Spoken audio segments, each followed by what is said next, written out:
All right. I think we are live. I have no idea. Um, but if you are one of the twos of people out there watching, let me know. Let me know in the comments. Um, this is going to be like a little impromptu live stream. I have no idea where this is going to go. I have no idea where the discussion is going to go. This is going to be sort of open. So if I know you and you are bored on a Saturday night and lonely and sad and all of those fun, all of those fun things, how about on? This is the stream for you. So we'll see. Like I said, we'll see how this goes today. We'll see who ends up wanting to hop on. I have a couple of people that are kind of maybes. Again, this was like such a last minute thing that you never know what is going to happen. Um, but yeah, definitely let me know if you are out there and watching the stream. I'll kind of open this up to a little like Q&A too. I realize that I have never really on this channel before done like any sort of Q&A type videos. So, if there is something that you've always wanted to know about 8 Vinyl Low, let me know, and we can answer that question. Oh, there's a StreamYard thing. But anyway, like I said, this is going to be just kind of like an open live stream. If anyone again would like to hop on, let me know. Just kind of one of those things. I see a couple of people in there.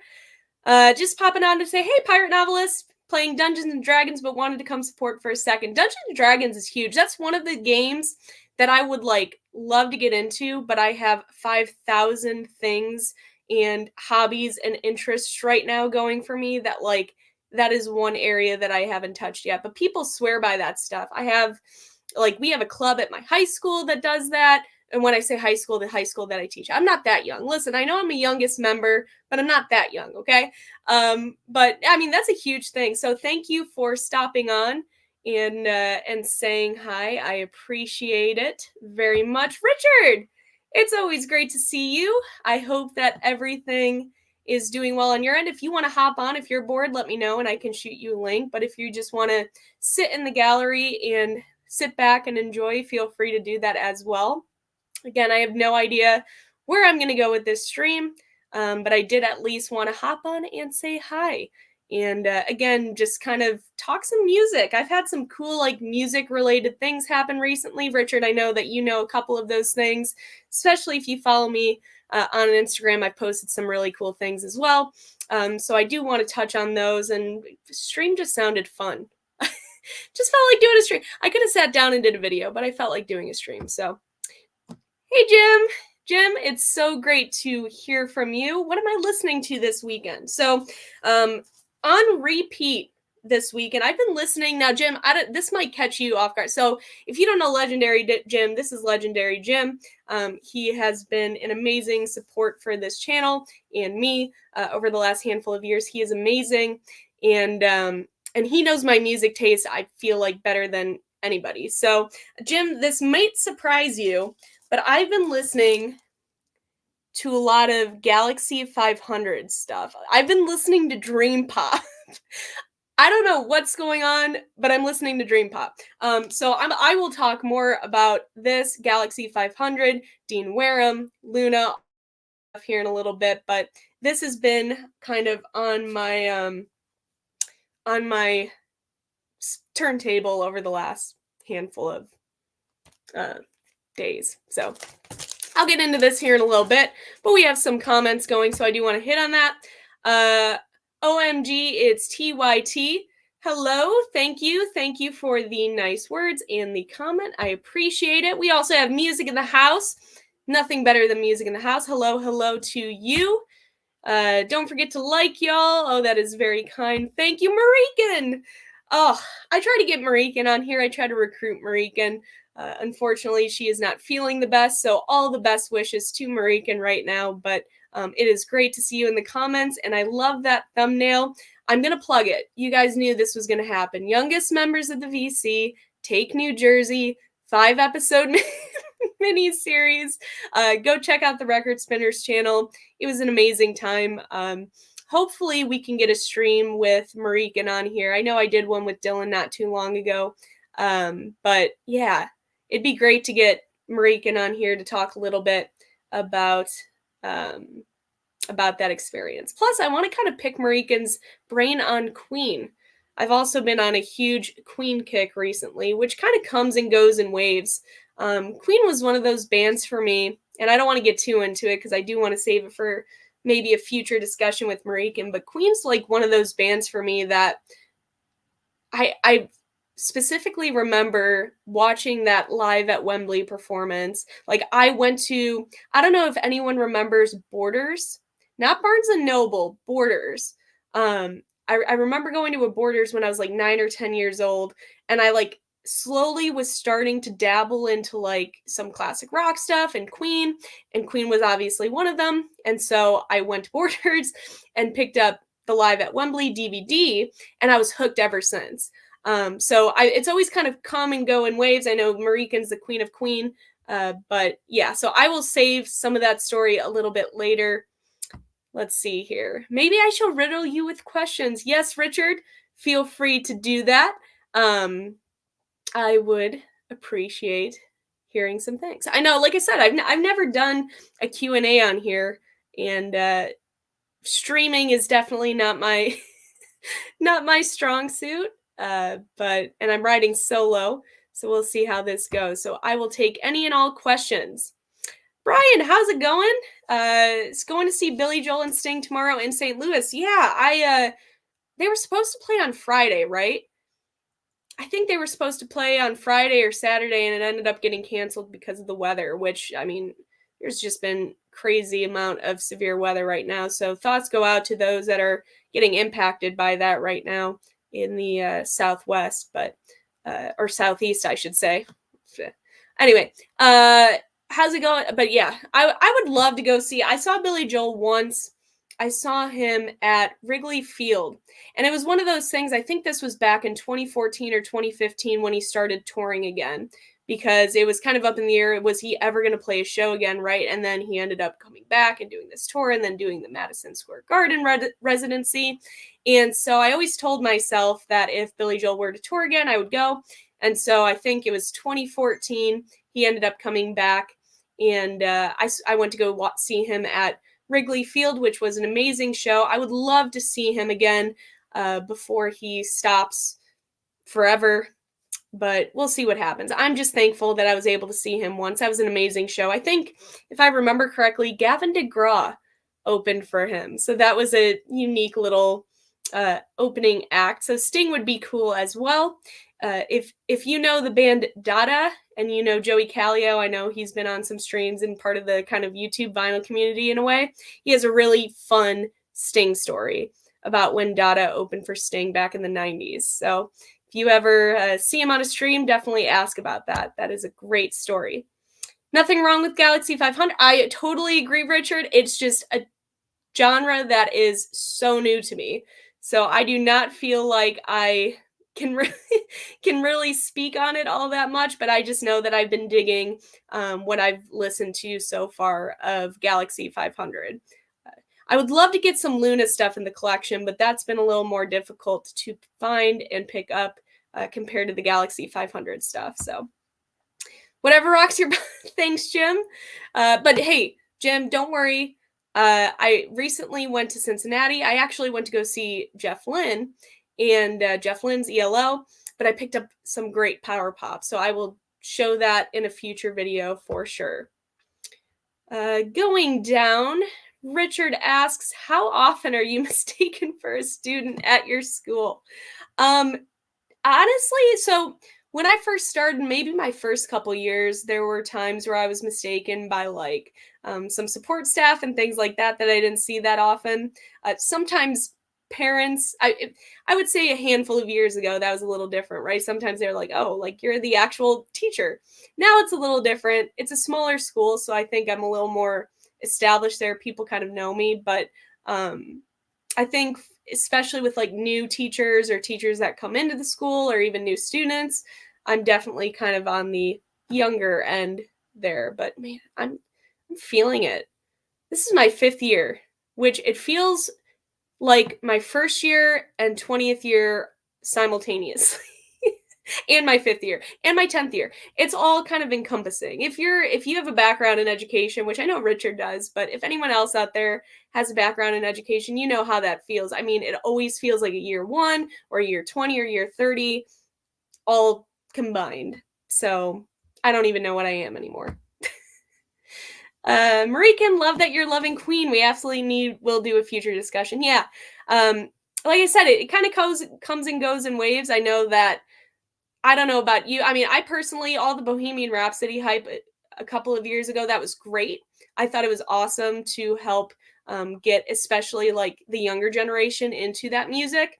I think when that happened for me, um, probably about maybe 6 months to a year after that came out and all this hype and all the merchandise and stuff like that, it was great to see. I think I started to get I got a little worn out from all of that. And so I kind of took a break from all that, but I'm starting to dig back in. I remember specifically a performance that has stuck with me up to now. I went to see Gary Mullen and the Works. Now, if you are kind of in the Queen sphere or you've seen some like live Queen bands and tribute bands, Gary Mullen is 1000% the guy to see. I have like a signed program. He gave me a guitar pick again. I was like 10 or 11 years old, and I just remember being absolutely blown away. And I saw him around the time that I was really getting into Queen. And so for me, that was just such a cool experience. But Marican, I definitely want to pick your brain on like live Queen, because I know you went to go see them with Adam Lambert maybe a year or so ago, and we'll definitely. Let's see here. Moving down, R.I.P. Borders. I know that used to be my spot. I was always a Borders girl over Barnes and Noble. I would always go to Borders. And then in high school, I actually started working at a Barnes and Noble, so that was fun. But Brian says it did. Yeah, that Billy and Sting show ended up getting moved. I hope you have a great time. If I didn't have work the next day, I would take the drive all the way down to St. Louis to probably do that, because that sounds like a lot of fun. Haven't seen Billy Joel, saw Sting several times, including Red Rocks and the Police reunion. That is awesome. Red Rocks is one of those venues, and I know everybody says this that has not been to Red Rocks before, but that's on my bucket list. I need to go see a show at Red Rocks. It has to happen. And I'm sure it will happen at some point. I mean, our friend Jenna over at Spins and Needles, maybe, that's something that we can work out in the future. But yeah, Red Rocks is definitely up there in my bucket list venue. Who I would want to see there as a bucket list item, I'm not 100% sure. That's a totally separate question. I'm gonna have to think on that. For me, like the show and the venue, a huge bucket list was seeing Cheap Trick at the Metro in Chicago, and because they did that whole Music for Hangovers DVD, CD live release in the late 90s, and of course, I mean, I was like barely a thought or just born at the time. I was like 1, and so I never got to see that. And then they had gone back there over the years. And for the 2016 Hall of Fame induction, they played a show there, and I was not able to make that show. And so a couple summers ago, when they played the Metro in Chicago, I got tickets right away. And that was such an amazing time. What a great venue. 3 of my favorite Pop Jason rock women in music made amazing music this week, so pop for me too. What's some good music? That's a great question. What is some good music that's come out over the last couple of weeks? Some new music. Definitely let me know who you are talking about there, because I definitely want to check that out. Jared, you were, I don't know, you were taking those pictures, man. Listen, I don't know what was going on, and nobody in this chat will ever know, and in this live stream will ever know what pictures we're talking about. And don't worry, guys, like, they're not those type of pictures, okay? I just want to make that clear for the tens of people watching at home. But that's what you were doing, Jared. Let's see here. Richard says, I'm planning a deep dive video about shoegaze and dream pop. By the way, if you are not subscribed to Richard S., he's a great friend here in the vinyl community. He has been here supporting everybody over the last handful of years. He finally has made a channel with videos. So he is now a video VCer, or content creator, as we say out here in the streets of YouTube land. So if you are, so definitely go check out Richard's channel, click on his link, or I'll put a link into the chat if I can remember to do that, and definitely go sub Richard. He is amazing. He's been putting out some great content, and I would love to see that deep dive about shoegaze and dream pop. Again, those are genres that I would love to get into, but I haven't really explored yet. But slowly but surely starting to get into that dream pop a little bit. So definitely go check Richard out. He is awesome. Youngest members of the VC take red rocks. Now that's a thought. Maybe in a couple years from now. Man, we already have basically the next 5 years. I feel like we have the next 5 years planned out. At some point, the youngest members of the VC need to go abroad and go to England or something. But isn't that our 10th year or something like that? I don't know. Youngest members of the VC take red rocks. I totally agree with that. Let's make it happen. I'm in. Yes, please. Hey, Trevor, how's it going? Trevor, if you're bored and want to hop on, let me know. Otherwise, I'm just going to keep talking to myself here on here. There's a couple things that I do want to mention, which I'll get into, and I know Richard's going to get a kick out of some of it, but I think he saw some of the posts on Instagram. Oh, Trevor, by the way, how was that Moon Safari show? I think you went to go see that Air Moon Safari show in its entirety or whatever's going on there, so definitely let me know how that went. Tangerine and lights, I highly suggest. Those are all three. I highly suggest them. Okay. I will, I'm definitely, listen, we're all tech savvy here. I'm going to take a picture of this so I have that list down. I will definitely go check those out. Thank you for suggesting those. Yeah, if anyone has some new music that they want to touch on, definitely let me know. I'm always searching for some new things. Speaking of Jardine, not that Jardine, didn't El Jardine just put out a new a new song? That's pretty cool. He also gave a little jab to Mike Love, which if you know me, you know I love that El Jardine did that. And that's the only time I'm going to say the other guy's name in this stream, but I think he literally just put out a new song, so he's still going strong too. I would love to see El Jardine tour with the Brian Wilson band. I know that Brian Wilson is not going to be touring anymore, and I'm thankful to have seen him a couple of times live, because you guys know how much I adore Brian Wilson. One of my favorite artists, hands down, musicians, songwriters of all time. But yeah, I would love to see El Jardine kind of take the reins, take the Brian Wilson band, because there's so many great, talented musicians in that band. Way better than Mike Love and the Beach Boys. And see, I said the name again. I said I wasn't going to do it, but I have to do it to make my point. But yeah, I would love to see that. Look for the channel and sub. Awesome, Brian. I think you will definitely enjoy it. Definitely give me the rundown, too, of the Billy Joel and Sting show tomorrow.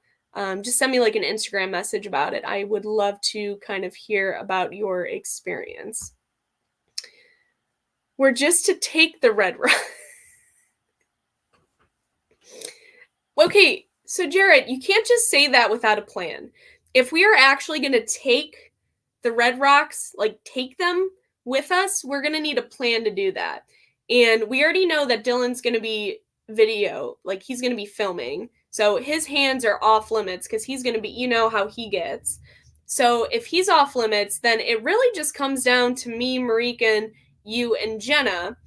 And that's all I'm saying. So if like we could take the Red Rocks, but we need a plan here to do that. Maybe we can like recruit some VCers to go travel to Red Rocks and help us. But between a potential, well, we know where we're going next year for the youngest members of the VC, but then also, why can't I think of? Oh, Buffalo. Between those two trips, like I don't know. Red Rocks has to be kind of penciled in somewhere because it's going to be crazy. Thanks for the channel. Interest has definitely jumped over the last few weeks. Richard, you keep being awesome, and that'll keep growing.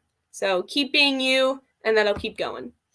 It was awesome, Trevor. I'm so glad it was awesome. I do not know a whole lot about Air or that Moon Safari, but I remember you just talking about that over the last handful of weeks. And so when I saw like pictures and stuff, I was like, oh, cool. He's actually he's there, and it looks like it was a great time. So I'm glad it was awesome.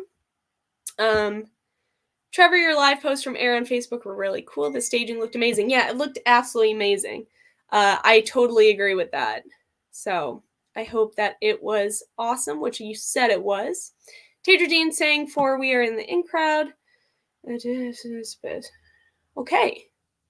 See, when I think of the in crowd, what's who was the original singer of the song The In Crowd? It's off the top of my head. Great soul artist from what, the 60s or early 60s? But Cheap Trick did a cover of The In Crowd on their 2016 album Bang Zoom Crazy Hello. So that's such a great song. If someone's going to know it right off the top of their head, so definitely put in the chat below. Thanks for the invite, but I've been face first and clean. Oh, that's not good. School starts and kids not only bring back homework, but germs too. I totally feel that, Trevor. I hope that you feel better. I like clockwork, I get sick mid-September. And right before I went to Cincinnati, about a week before, I got so sick. It happens every single year. So yeah, so that's a bummer. I hope that you feel better.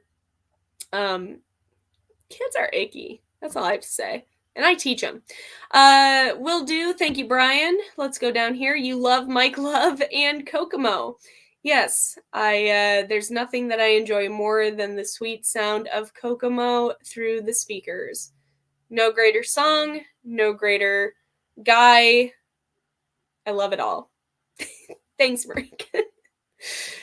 Got to see Brian Wilson live in 2011. Pet Sounds is my all-time favorite album. The album changed my love in loving all kinds of music. Oh, I love that. Yeah,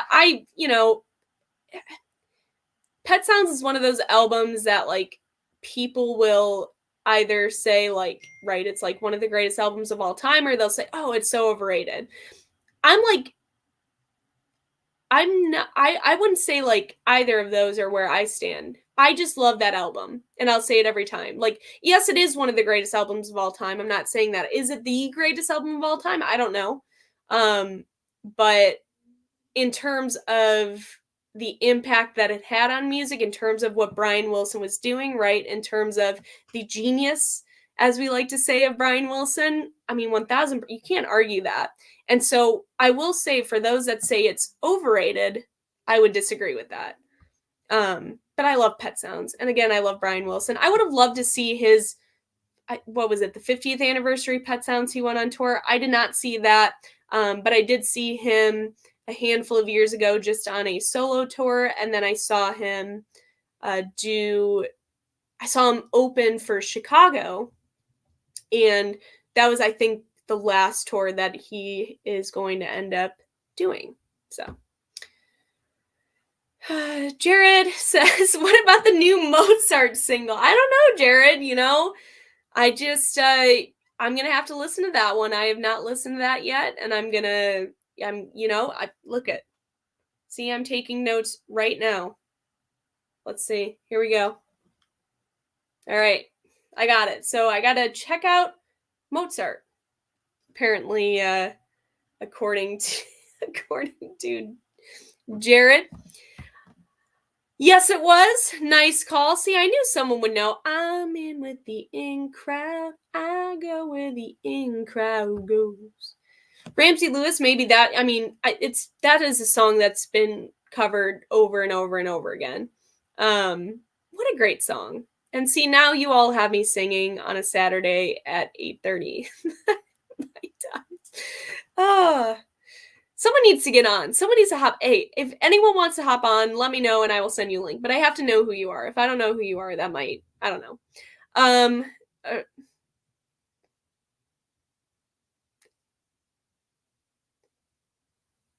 Thank you.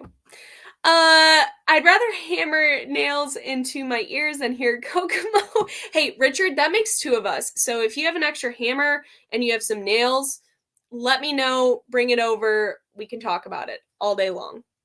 1000%. Hey, how's it going? Hearing the premiere of Alone by The Cure was a highlight of my week. What an amazing song. Can't wait for the new album on November 1st. I remember hearing about a new album coming out. So I have not heard that Alone yet, but I will definitely put that down and check it out. I'm sure I'm going to have to ask Hannah over at the Omaha Introvert about that. I'm sure she already knows about it, but definitely kind of up her wheelhouse there. Marian says Kokomo and Mike Love have definitely become a part of some inside jokes in the group. Joke. Whew. Man. It's something. All right, moving on. So when y'all take a trip, y'all get there fast and take it slow. This is the worst dream of my life. Oh man.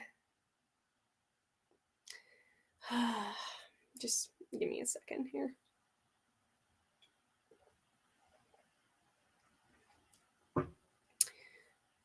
Josh, that's where we want to go. Okay. Speaking of this stream, so it's been an interesting week to say the least. Here's my 8 final low lesson of the day. People can be so mean, right? Like we get that. Like people are just mean. And listen, they're among us. So just be careful who you get close to. That's all I'm going to say. But because of that, I've been listening to so much Cheap Trick, right? Because they're my like comfort band. And again, the album that I go back to time and time again is my favorite album of all time. This is their debut, self-titled debut, 1977. And so I was listening to this earlier this morning, and again, I love this album. It's my favorite album. I talk about Speak Now or Forever Hold Your Peace, the Terry Reid cover on here, so many times, but for whatever reason, especially right now, that song is. So if you are familiar with this album or if you are not familiar with this album, which you should be because you're watching me.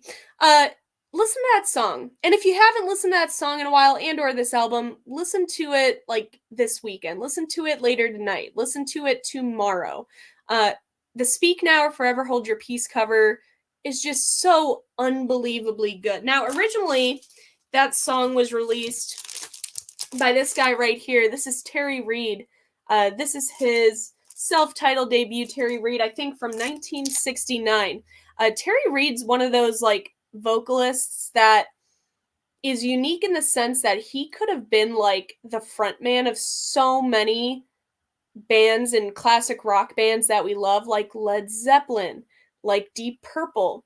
But there were so many other things and obligations and commitments that he had made at the time that prevented him from doing that, or he just turned it down.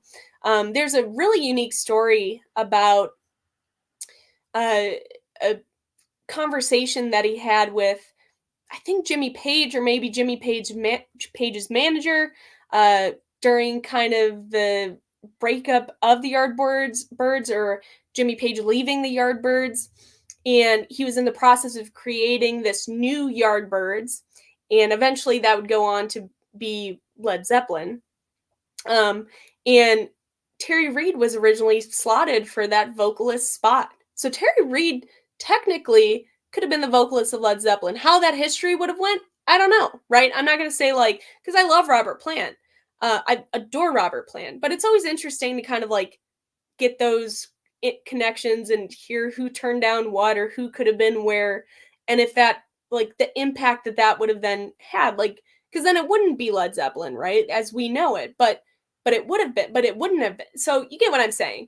But Terry Reid, he was like offered that, and I think the story goes that he was touring with like the Rolling Stones at the time and opening for them and touring and opening for Cream.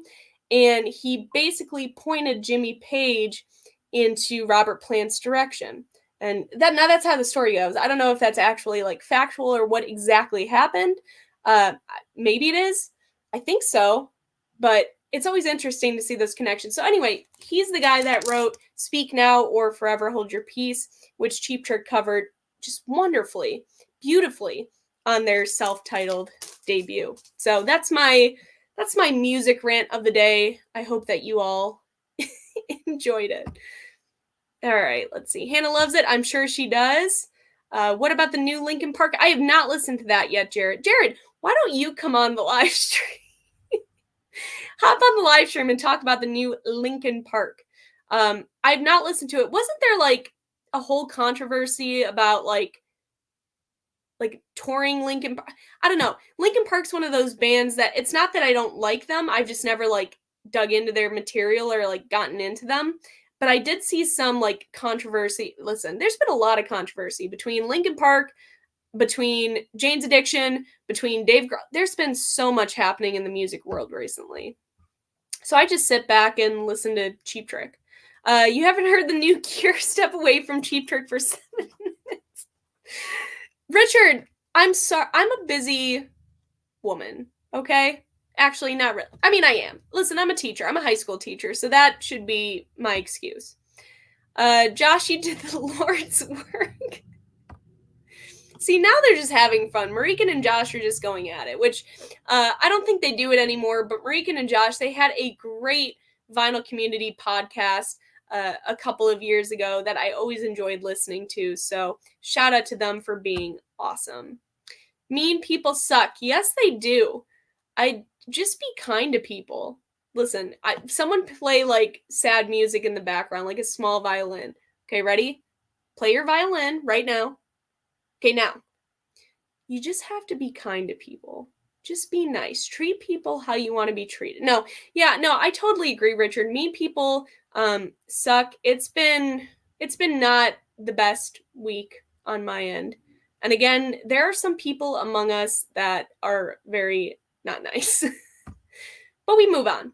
Can't be the debut from Cheap Trick. No, we cannot, Brian. I totally agree. Never heard that story. I hope that you enjoyed. Again, take that story with a grain of salt. That is something that I've kind of heard in research and passing. But there is a Terry Reid Led Zeppelin connection there. All right, more suggestions. See, I got to get my little, here we go. Take a picture of that. More suggestions. I love it. You definitely keep sending suggestions if you have any.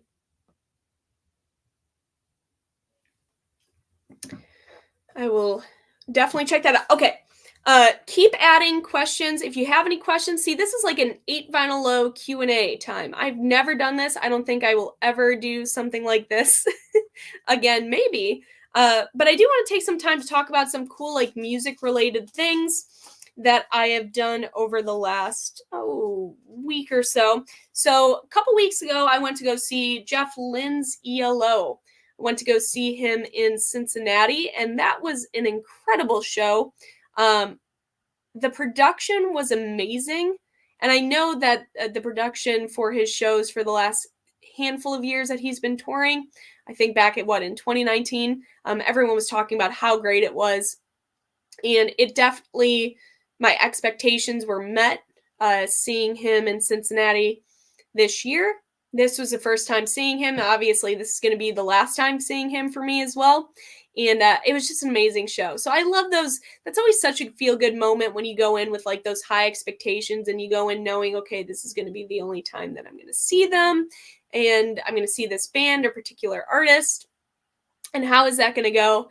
And it was incredible. So have nothing but great things to say. I will probably end up doing a video recapping that experience, seeing Jeff Lynne. So keep an eye out for that video. But he sounded amazing too. You know, he's moving a little slow. He's old. He's moving a little slow.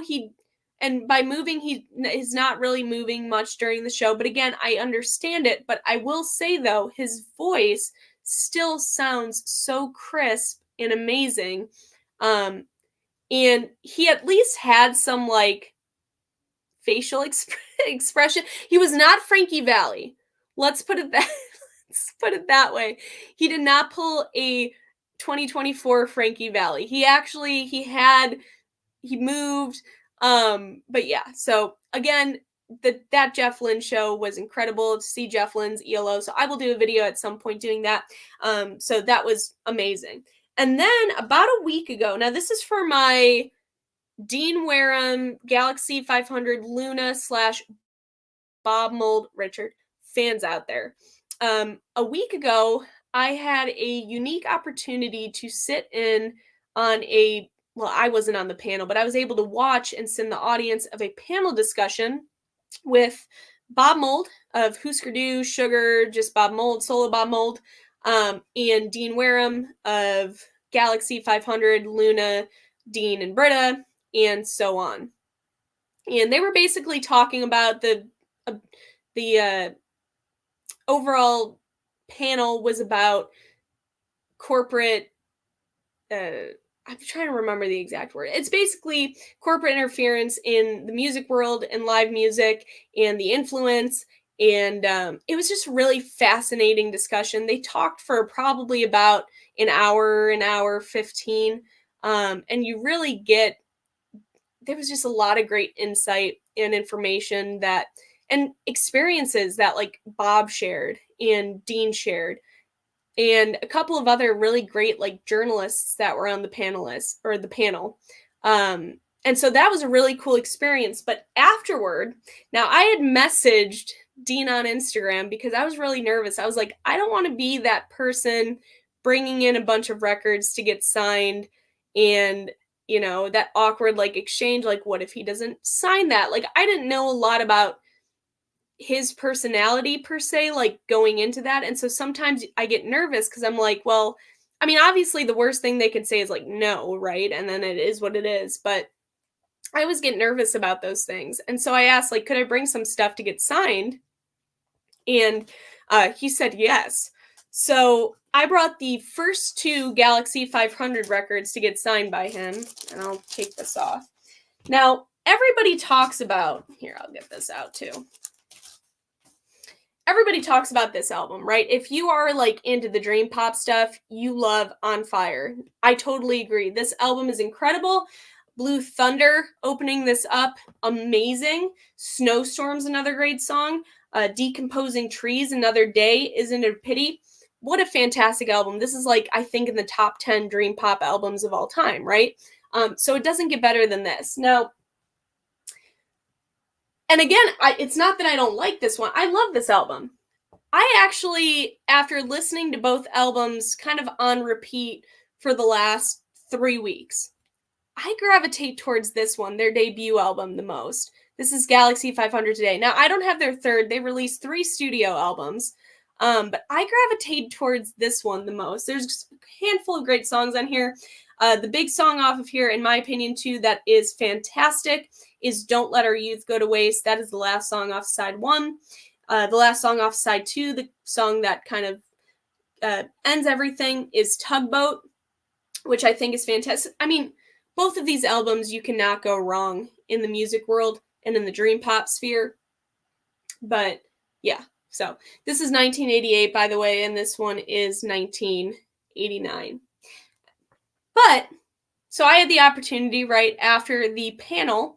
I went up and I kind of talked to Dean a little bit, and they had just And by they, I mean Galaxy 500. Now I'm seeing if I have the album readily available here. I have some albums pulled, but I think I put that one off to the side to get clean. So maybe I'll grab it here in a second. But he ended up signing both the debut and On Fire.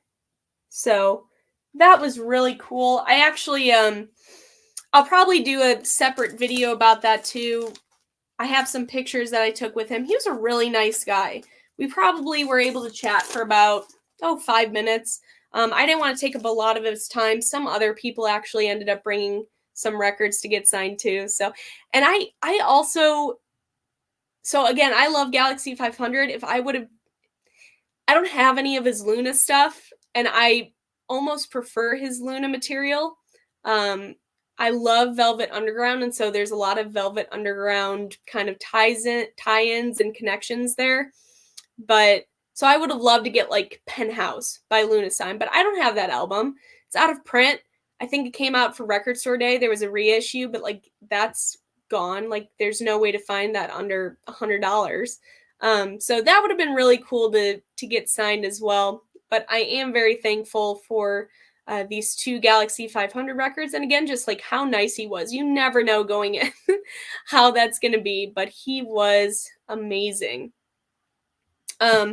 So I had the chance to talk to him, and then this one meant the most to me. Now, if you've been watching me for a while, you know that one of my favorite artists of all time is Bob Mould. I would put him somewhere in my, especially now, I would put him somewhere in my top 10.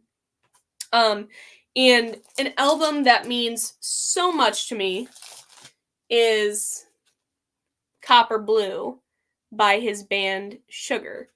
And so if you see there, I ended up getting that signed to me by Bob. He just signed it at first.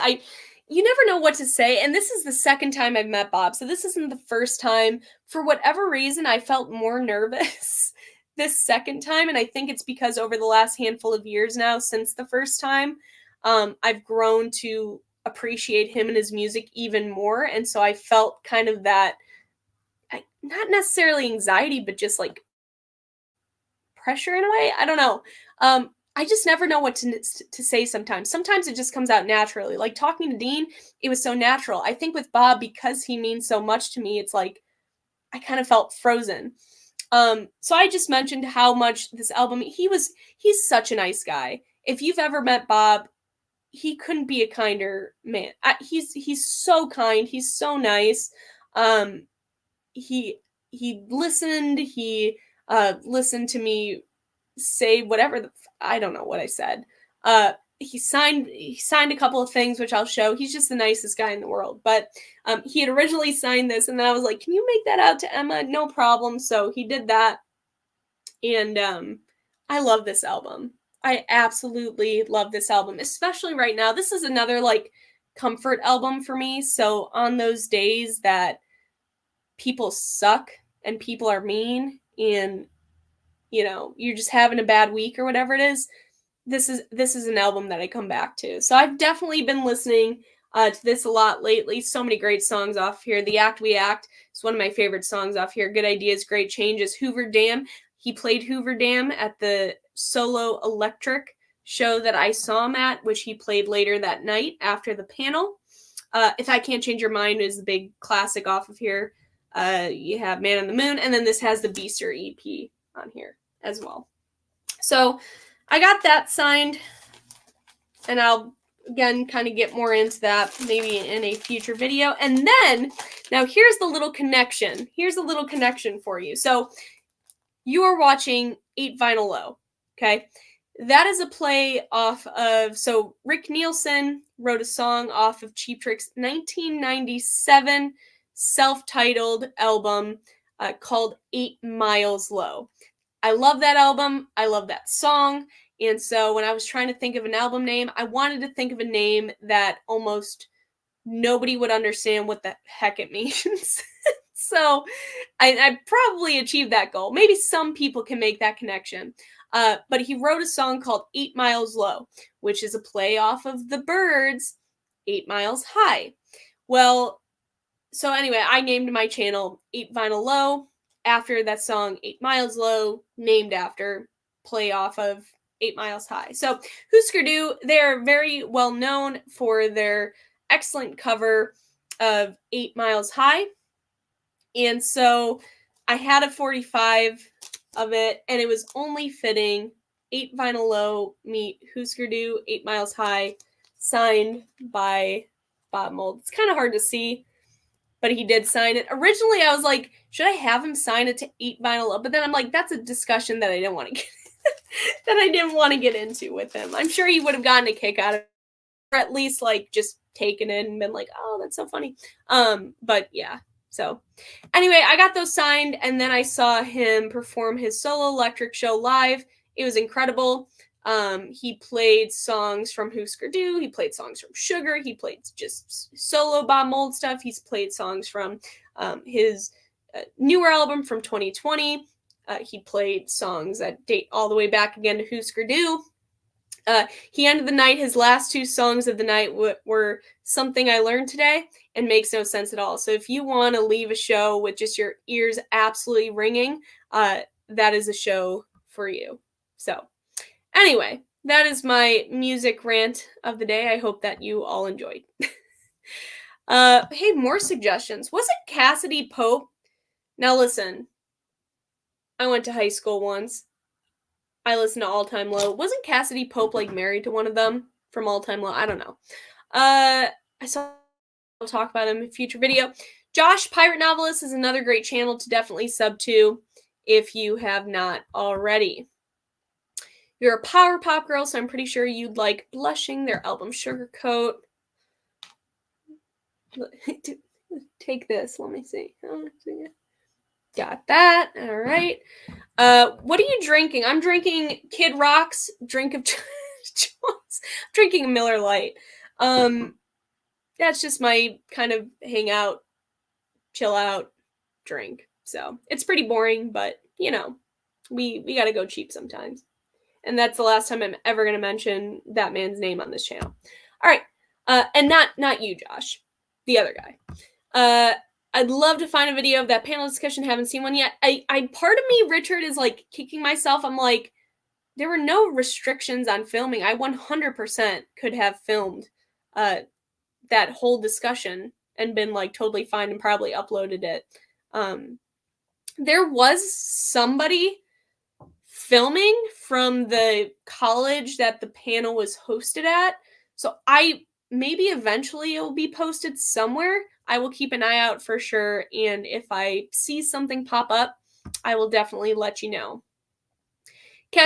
I know Marican loves my Hawk Sheet. That is an artist that she's really been getting me into, Dylan into, and all the youngest members over the last handful of years. So I think she even saw, Marican, was that who you saw at the, what is it called? Blue Room? Right? The Jack White, Third Man, Blue Room, something like that. I don't know. Galaxy 500 is a fantastic car as well. Jared, then I will send you one of these Galaxy 500 records because Jared, you would probably not like Galaxy 5. Who knows though? I never know. Jared always surprises me. Jared's someone that like you'd be like, I don't think you'd listen to this, and then he'd like the next day be like, that was the greatest album I've ever listened to in my life. Anyway. There's no bad Galaxy 500 albums. Find the live Copenhagen album. That was a Record Store Day release a few years back. Yeah. I've been, like I said, I've been really digging into their stuff.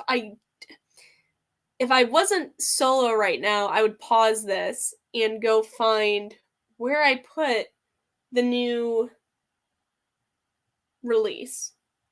Because they just came out with like a whole B-sides and outtakes and whatever compilation, a double LP thing. So, and I did pick it up, but I don't know where I put it. It's somewhere over here. I think I need to clean it still.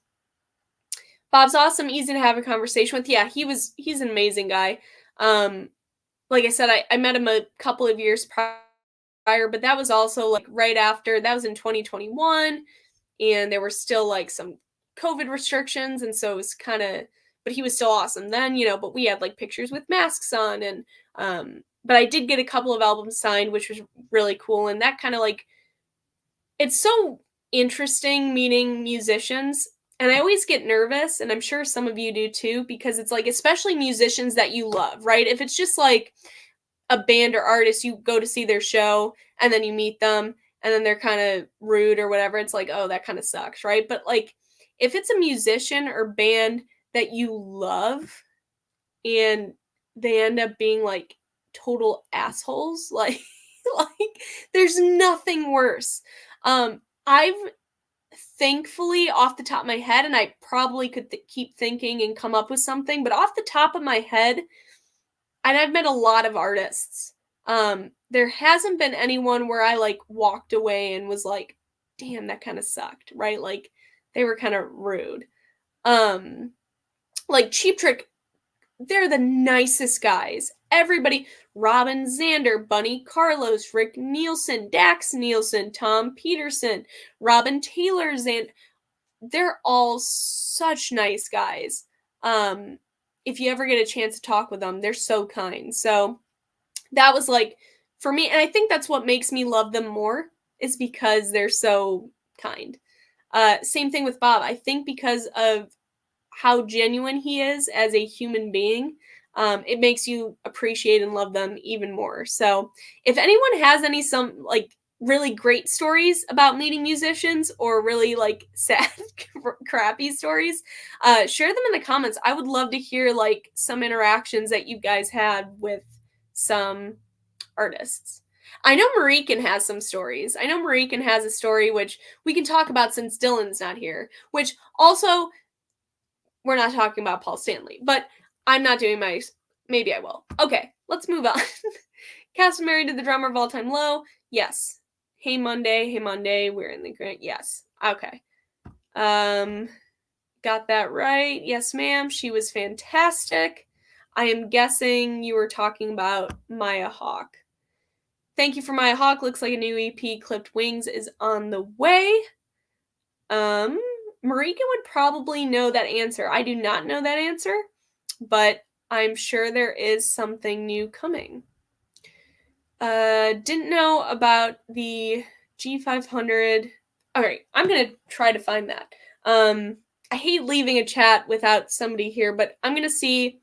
Time me for like 15 seconds. Go.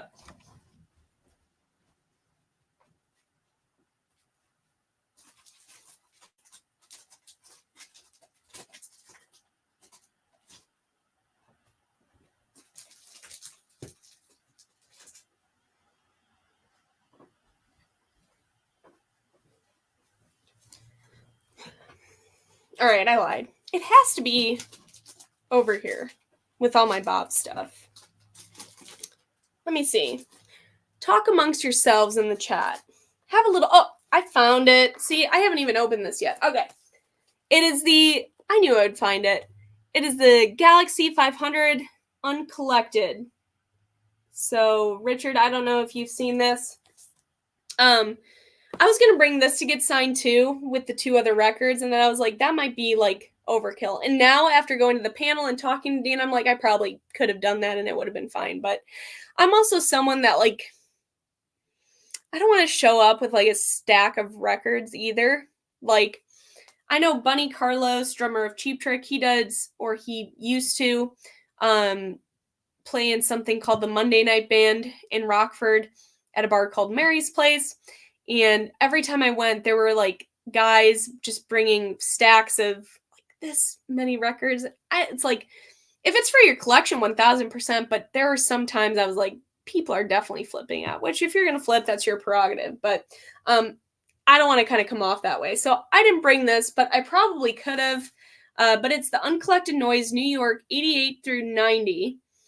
The Complete Uncollected Noise New York studio recordings of Galaxy 500, chronological journey through rarities and outtakes, including never before heard songs from the start of their career to their final studio session. Produced and engineered by Kramer at Noise New York. 1988, 1990 on a 2 LP colored vinyl. I don't even know what color the vinyl. Should we just open this up? Let me know in the comments if you want me to open this up, if you want to see what the vinyl looks like, because I have absolutely no idea. So if enough people want it, but again, this is 88 to 90, Shout You Down, See Through the Glasses. There's Blue Thunder with Sax. So there you go. Cheese and Onions, 4th of July video mix. Final Day, Here She Comes Now. So if you guys want a little unboxing, or I guess not unboxing, I guess like it's a opening of this record, let me know and I'll do it on camera. Get to some comments. I'm coming out to see ya. Paul. All right, that's all you get. I have 2 more suggestions. Love the suggestions. Saving that. And yes, it's some tracks that didn't make it onto Chaos Angel. I'm very excited for it to drop. Marika, when does that come out? When does that new Maya Hawk come out? Maybe we can talk about it whenever we do our collab, and it'd be fun. Brian says, met Rick and Bunny Carlos outside of Mississippi Nights in St. Louis in 1999. Got my complete Budokan concert CD signed that night. That is awesome. I hope they were as nice as the handful of times that I've met them. They've always been super kind every single time, and have been like more than gracious to sign. I've heard a majority of people I've talked to say the same thing. There have been some moments where people are like, oh, he was kind of like a dick that night, but you know, we all have those days too, so who knows. That complete Budokan concert though, that is awesome. I'm pretty sure I have it. It's a 2 CD set, right? There's like a handful of complete Budokans in my collection, so I'm trying to think of which one it would be. But if it's $19.99, then it has to be the CD set. And it wouldn't be the 30th, so it'd be the CD set. When I lived in Houston in the 80s, I worked in a hardware store, and Frank Beard, the drummer for ZZ Top, would come in every so often. He was just a regular guy. Yeah, I mean, they are. And the thing is, though, is that you, like, yes, right? They are regular people. Some of them act like that, right? They act, I'm just a regular guy, a regular gal. Some of them just, like, don't, though. Some of them, like, I'm not going to speak on Marikan's behalf, but she's definitely met artists that have been kind of disappointing to meet, and did not act like regular people, definitely acted kind of above. And they're people that have that ego. Like, there's the artist that I'm thinking of would not surprise you in the least, but I'm sure Frank Beard was awesome. I'm sure Billy Gibbons is awesome too. Billy's one of those guys that I would love to meet. And I don't know, like, why I'm nervous. I feel like he's the nicest guy, but, like, I get nervous about stuff like that. Same with Dusty. When Dusty was alive, I feel like that would have been awesome. But yeah, Frank Beard, that is cool. Richard wants me to open Uncollected, so I will do that here in a moment. Let me get through these comments. Uncollected Noise is streaming on Amazon. I should be able to track it down on vinyl too. Awesome. I will open it up. Yeah, I think they had a few different variants of this. Whatever variant is at the record stores right now, maybe it's like indie exclusives or something. I don't really know all of the variants or kind of the story behind this. I kind of just picked this up with the other records. Yeah, I have no idea what color. This could be like blue, it could be splattered. I have no idea. So I will open this up here for the people. Marikan says October 4th for Maya Hawk. I will keep an eye out. One of my favorite stories is, there we go, Brian met Billy Gibbons of ZZ Top in the same hotel I was staying at in Peoria. He was checking out. He signed a cartoon picture for me and my friend. That is awesome. I hope that he was as kind as can be. Again, he's one of those guys that I would love to meet. He's on my list. So we're going to do a little unboxing. So if you're just joining us, we are going to, I keep saying unboxing. It's not a box. We are going to open up the Galaxy 500, brand new. This came out last week. Uncollected Noise, New York. So, see what color vinyls in here. Now, and listen, we could have a discussion all day long about hype stickers and what to do with them, to just take the shrink off, keep the shrink on, replace the hype sticker to another outer sleeve, do all that stuff. For right now, I am just going to keep it on because I'm one of those people. There we go. I'm going to keep this on for now. Here we go. Open that up. All right. We are open. And it looks like there is a gatefold. See, so I should take the shrink off, but I like it right now because I like the pipe sticker. Oh, I'm so conflicted. All right, I'm going to think about this in a little bit. All of you vinyl people can talk about it in the comments. All right, it looks like a blue vinyl. Looks like blue wax down there. Let's get into this. All right, this is what it looks like. I don't know if you get a pretty good, let's see. It's a really pretty blue. It's like this blue, not really a splatter, but kind of like, what's the term you would use here? It's really pretty in person. You don't get the same effect on camera. Yeah, it's just not the same.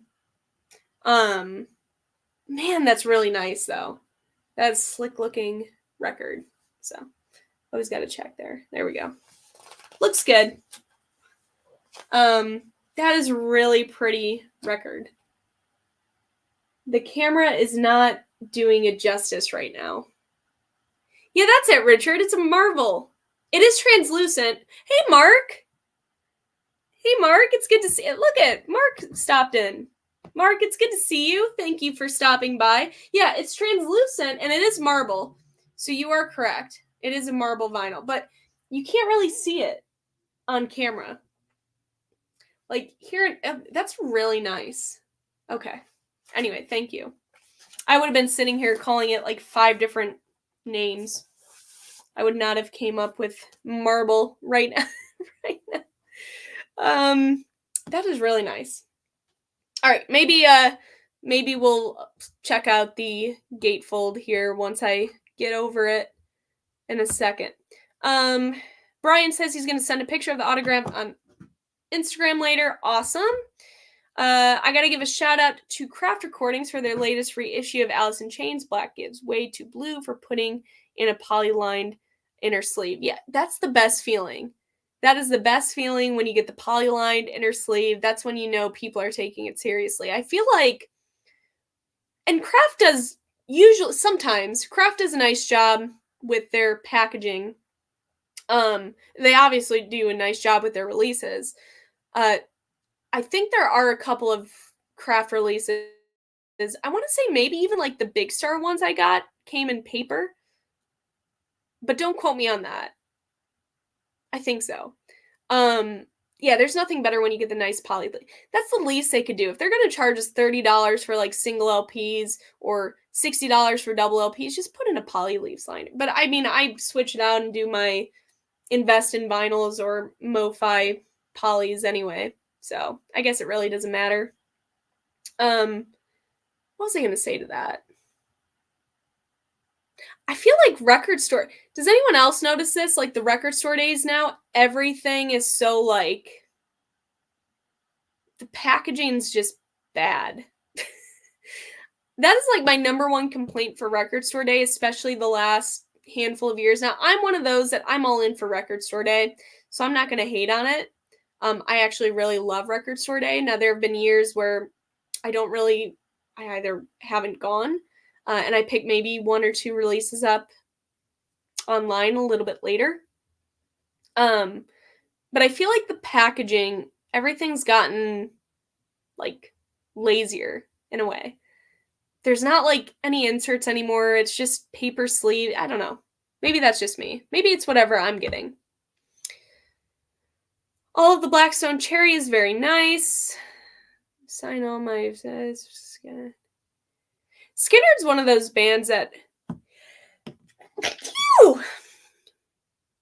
Anyway, Skinner's one of those bands that I haven't, they're hard for me to get into. I don't know what it is. And I love like that southern blues, rocky, southern rock type sound, but I struggle with Skynyrd. I don't know what. Blackstone Cherry, though, that is an awesome band. Alice Cooper is probably hands down the nicest guy I've ever met. Oh, Mark's gonna love that. Alice Cooper, I still need to see live. I have not seen Alice Cooper live yet, and I was supposed to go see him during this last tour, and I actually was on a family trip when he was in state, so I could not go. So that was kind of a bummer, but it looks like he gave Marikin a big hug and thanked you for being a fan. He was so wholesome. Oh, I love that. Nothing better. Okay. Hey, listen. We're going to switch gears here from being so wholesome to drinking your ass off with Neil Diamond. There's nothing better there. Cheers to that. That was a transition. All right. Pete says, hey, Pete, by the way, he says, I drank my ass off with Neil Diamond around 2000 after his concert completely by mistake. Both Neil and his bodyguard were fun and cool. That is awesome. One of my like fun kind of stories like that, not to that extent, but I did drink Heineken. So if you know Bunny Carlos, again, drummer of Cheap Trick, his drink of choice is Heineken. And he does those Monday night band things. And so a couple of years ago, I was able to kind of just like chill out after that show and talk music with Bunny Carlos. And we had some Heinekens, and that was like a highlight. And I don't know if I've ever told that story before, and I probably will not share it on camera again. But there you go. It's all of your lucky days. Marbly blue, yes, yes, yes. Mark says translucent blue. He says hi. Hey, Mark. I always feel gypped when expensive record store day releases are in shitty paper sleeves. I agree. And I don't know why that's becoming like such a norm now. Because I feel like, I don't know. I feel like there were some record store days where that wasn't like such a thing. So, boo.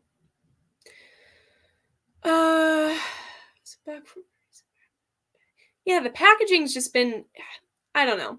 Because even the record store day releases that do have a gatefold, like even the gatefold, like the art, or they put the liner sleeves on it or the liner notes on it, and that's fine to an extent, but I don't know. I've been struggling with that stuff. Like, I will pay, if you want to do the $30 for a single LP or $60 for a double LP. All right, depending on what it is, like at the end of the day, right? Like if it's Cheap Trick, I'm going to do it, but just give me a freaking polyline sleeve. Okay. Alice is super friendly. That is awesome. Mark, have you met him? I mean, I would assume by that comment you have, but I didn't. Maybe you've shared that story. I don't know. I almost went to Alice Cooper a few months back. Tickets were a bit pricey, so yeah. I mean, that's a whole other story, right? We could talk about ticket prices too, which ticket prices, that was a huge talking point during the panel discussion with Bob and Dean.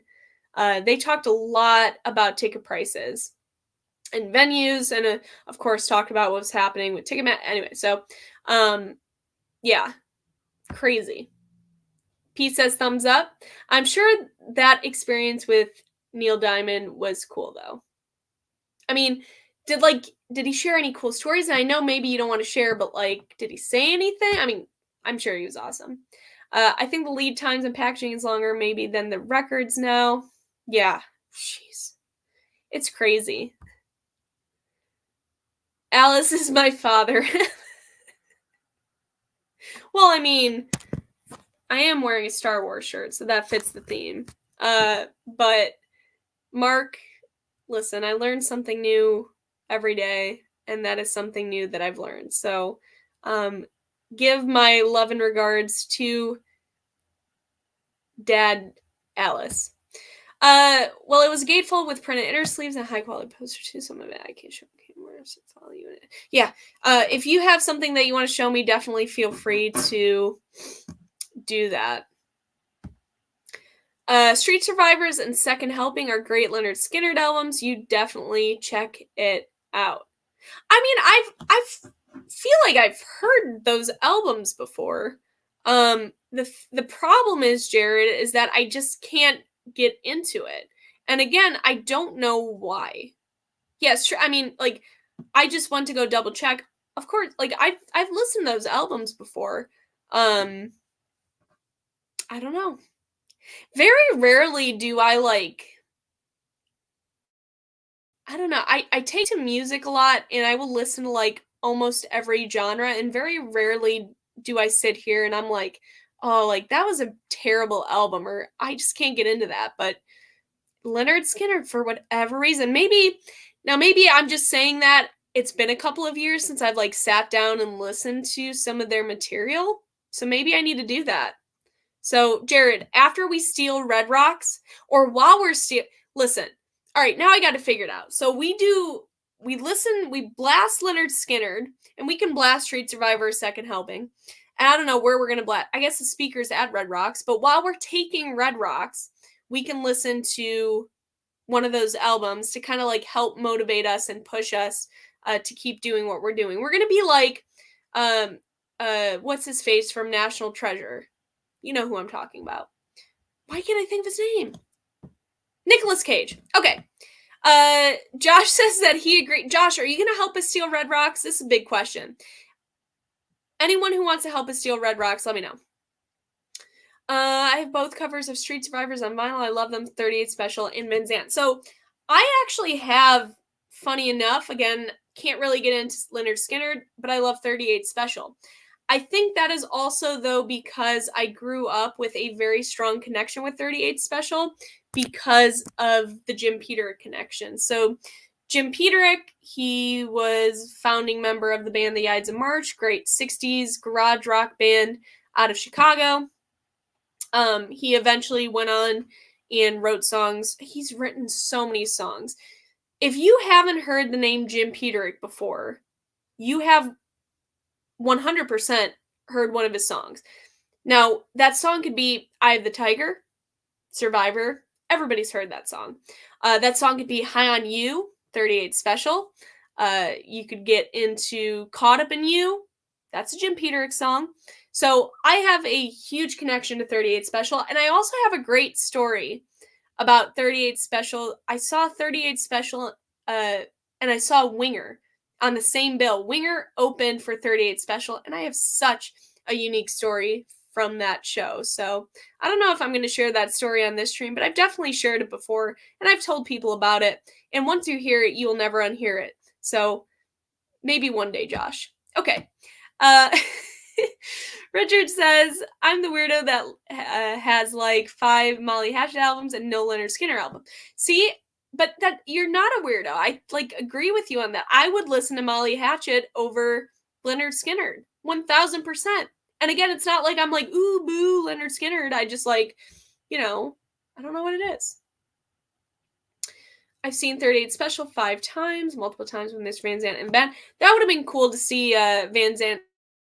Seen him with it. Obviously, Don Barnes has kind of taken the lead role there for them. He does a nice job. He sounds great. That was just a weird night. Winger opening up for 38 Special. That transition. And then also what happened in between, which we don't need to get into either. But that also makes the story. So I don't know. Maybe I'll share the story one day. 38 Special is great, though. What's that song? Want You Back Where You Belong. That's a great song, too. Don's Fun. I have a guitar pick from the last show I saw them at. I do have a handful of Don picks as well from that show. And I don't know who is the current touring. Is he a guitarist or a bassist? He's a touring something, but I also have a pick from him too, and I can't think of his name now. It has to be the bassist, because the guitarist was also in another band, the current one. See, 38 Special has a weird lineup. They've changed their lineup a handful of times. Jared, hashtag maybe I'll share this story. Jared, did I ever tell you and Marique the Winger 38 special fiasco? And it wasn't me, or it wasn't anybody I knew. But once you hear the story, I mean, you cannot unhear it. And I experienced it, and I'll never be able to unsee it and unsmell it. That's never going to happen. Back Where You Belong. Oh, so good. That song hits every single time. Hello. Thank you for tuning in. Hi, Emma. Seen Skinner twice in the 70s and 99. 38 special open along with Jay Giles for Johnny Winter 77. Johnny Winters. I love Johnny Winter. That'd be very, very cool. How was it? Was Skinnerd fantastic? Am I just like missing something? Do I need to get on the Leonard Skinnerd train? Let me know out there if that is something that I should definitely hop in on. That would be a fun stream topic. Bad live band lineups. There would be a lot of them, Richard. I have seen some weird shit. Even that show, okay, and I'm not knocking the band, and I can't even think of what their name is anymore. I'm not knocking the band that opened for Cheap Trick at the Metro when I saw them a couple years ago. But it was like a Grateful Dead jam band-esque band, which is great. Love the Dead, love jam bands, genuinely. But what a weird frickin' opener for Cheap Trick at the Metro. Like, that is not the direction. That is not the direction that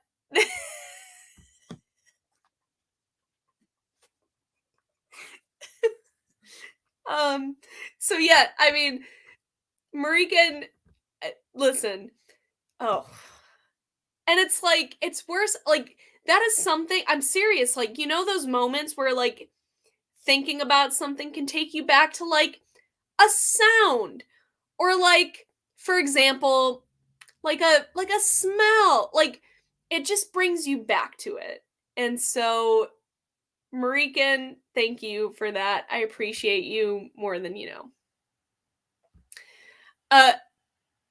If now, I do want to note, if everybody here in the chat and watching is following along, I do at least want to put out there that nobody from Winger nor 38 Special shit on the stage. I just want to make that very clear. Kip Winger, Don Barnes, the rest of the guys from both bands, there was, and nobody from the security or the venue, they were not the ones that did that. I just want to make that very clear for the people watching at home, so that you are not concerned about Kip Winger nor Don Barnes being. But yeah, I'm just gonna leave that yeah, shit, literally. All right, listen, if I get at least 5 people in the comments, no, actually, I'm going to switch this up. If I get 10 unique people in the comments, which probably won't happen, 10 unique people in the comments saying shit story, you have to say shit story, then I will tell you the story from Winger in 38 Special, but it has to be 10 unique people. If we don't get that, I'm not going to share the story, and we're going to move on. But anyway, so moving on from that, yeah, I totally agree. Kip does still sound so good. He's an amazing musician. He's unbelievable. Oh, here we go. Thank you, Jared. Actually, one of my like prized guitar picks, bass picks for Kip was getting a bass pick at that show. So, all right, so we got 1, we got 2, we got 3, and we got 4. So, I mean, are you sure you guys want that story? I could also give you my Paul expression. You get what I'm saying. Anyway, also, I don't know. We'll run it for another 40 minutes. If anyone else wants to hop on, feel free to do that. 1, 2, 3, 4, 5, 6. Okay, we're at 6 now. So, but the story, I don't know if it's that fun. Marikan, is the story actually that good? Or is it just good because, like, I told it? Can you kindly recount the rather unfortunate tale shits? Because I don't know if it's going to be as entertaining. Like, being in the moment, obviously, it's entertaining. And not necessarily entertaining, like, it's scarring. Like, I'm scarred for the rest of my life. And I also want to know, for me, this has nothing to do with me either. I'm just the unfortunate soul that had to deal with that situation as it was happening. So, well, now it has build up. Hey, and that build up was exactly what that guy was dealing with at that show. That's what happened. Marika says, yes, it's that good because your reaction to the shit. See, but it's one of those, you guys know what I'm talking about. You have those stories and it brings you back. Like, it's bringing me back. It's no bueno. No bueno. All right, what are we at now? We're at 1, 2, 3, 4, 5, 6, 7. We're at 7. No, my principal doesn't count, Richard. I don't think so. We're at 8. So 2 more in the comments, and I guess I'll share. It's not going to be as entertaining now, though. But it's because I could keep this forever. I could share this, or I could keep this story to myself and like hype it up for the rest of my YouTube career, which is like non-existent. But while we're waiting on stories made of shit, Jim, I had faith in you, Jim. No, listen, if there was one guy I thought that was gonna have my back here, I thought it'd be Jim. Build up is better than the story. I totally agree. I agree, Josh. This is gonna be such a letdown. The tens of people watching it. Jim says sorry. The tens of people watching at home are going to be so disappointed by this. I mean, I feel like the story in and of itself, I don't even think, like, take the shit away. Take the absolute crap away. And just think about Winger opening up for 38 special. That alone is a crap story. Anyway, yeah, I know. It's just one of those things. But I will say, that was the second time that I saw Winger, and they put on a phenomenal show. I thought they were great. They're one of those like, I don't know if I'm really like a hair metal person. It's great. It's fine. I like Firehouse, R.I.P. CJ Snare. But I'm not like huge into the genre. Winger's just one of those bands that I've actually taken to. Their debut is fantastic. Also, we could talk about 17. We know it's creepy. I get it. We also know with Kiss, right? Christine 16's, that's a little creepier. But who's the guy that ate a cassette tape on stage? Alex Harvey. Alex Harvey was a guy that ate a cassette tape on stage. That was a story that Rick Nielsen told. So one of Rick Nielsen's, like, one of his favorite albums is Alex Harvey's Next. And that has, like, the orange cover and Alex Harvey on the front with, like, a striped shirt. And as he was sharing about how much he loved that album, and he started talking about Alex Harvey, which is not surprising, the sensational Alex Harvey band, he ate a cassette tape. So there you go. Marikan says, see, we're 1 away. We have 9 people, but that might not be enough. The lineup isn't the funny part of the story, it's the shit. Marikan, it's only funny because you were not the one you weren't there. You weren't there experiencing, seeing, smelling. Anyway, You weren't there. Oh, terrible. So it was pretty bad, Richard. I'm gonna be honest with you. Yeah, that sensational Alex Harvey band supposedly out. Oh no.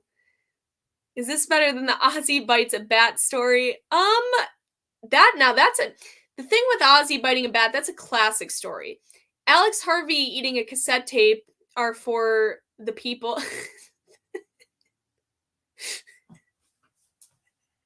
And now we got people lining up for the shit story. Thank you very much. Thank you, John. Yes. Okay.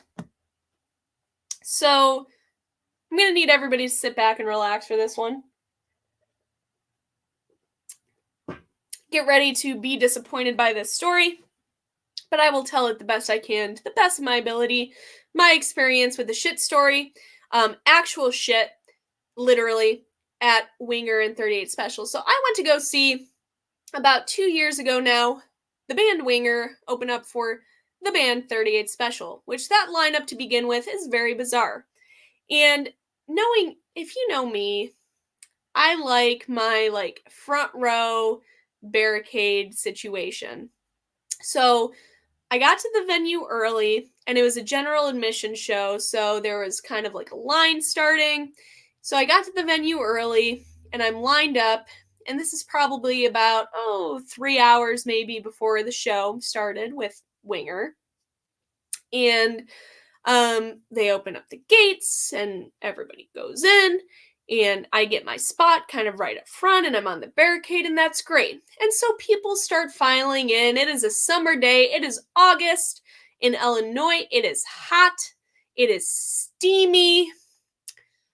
That's not the only thing that was steamy. It was humid. It was a hot summer day here in Illinois, but that's okay. I can deal with that.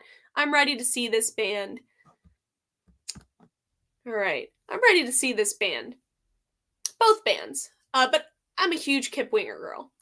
So I'm standing there and we're waiting, and it's probably about 20 minutes before showtime. Now, this is kind of a small town event outside of the suburbs of Chicago, a little further away.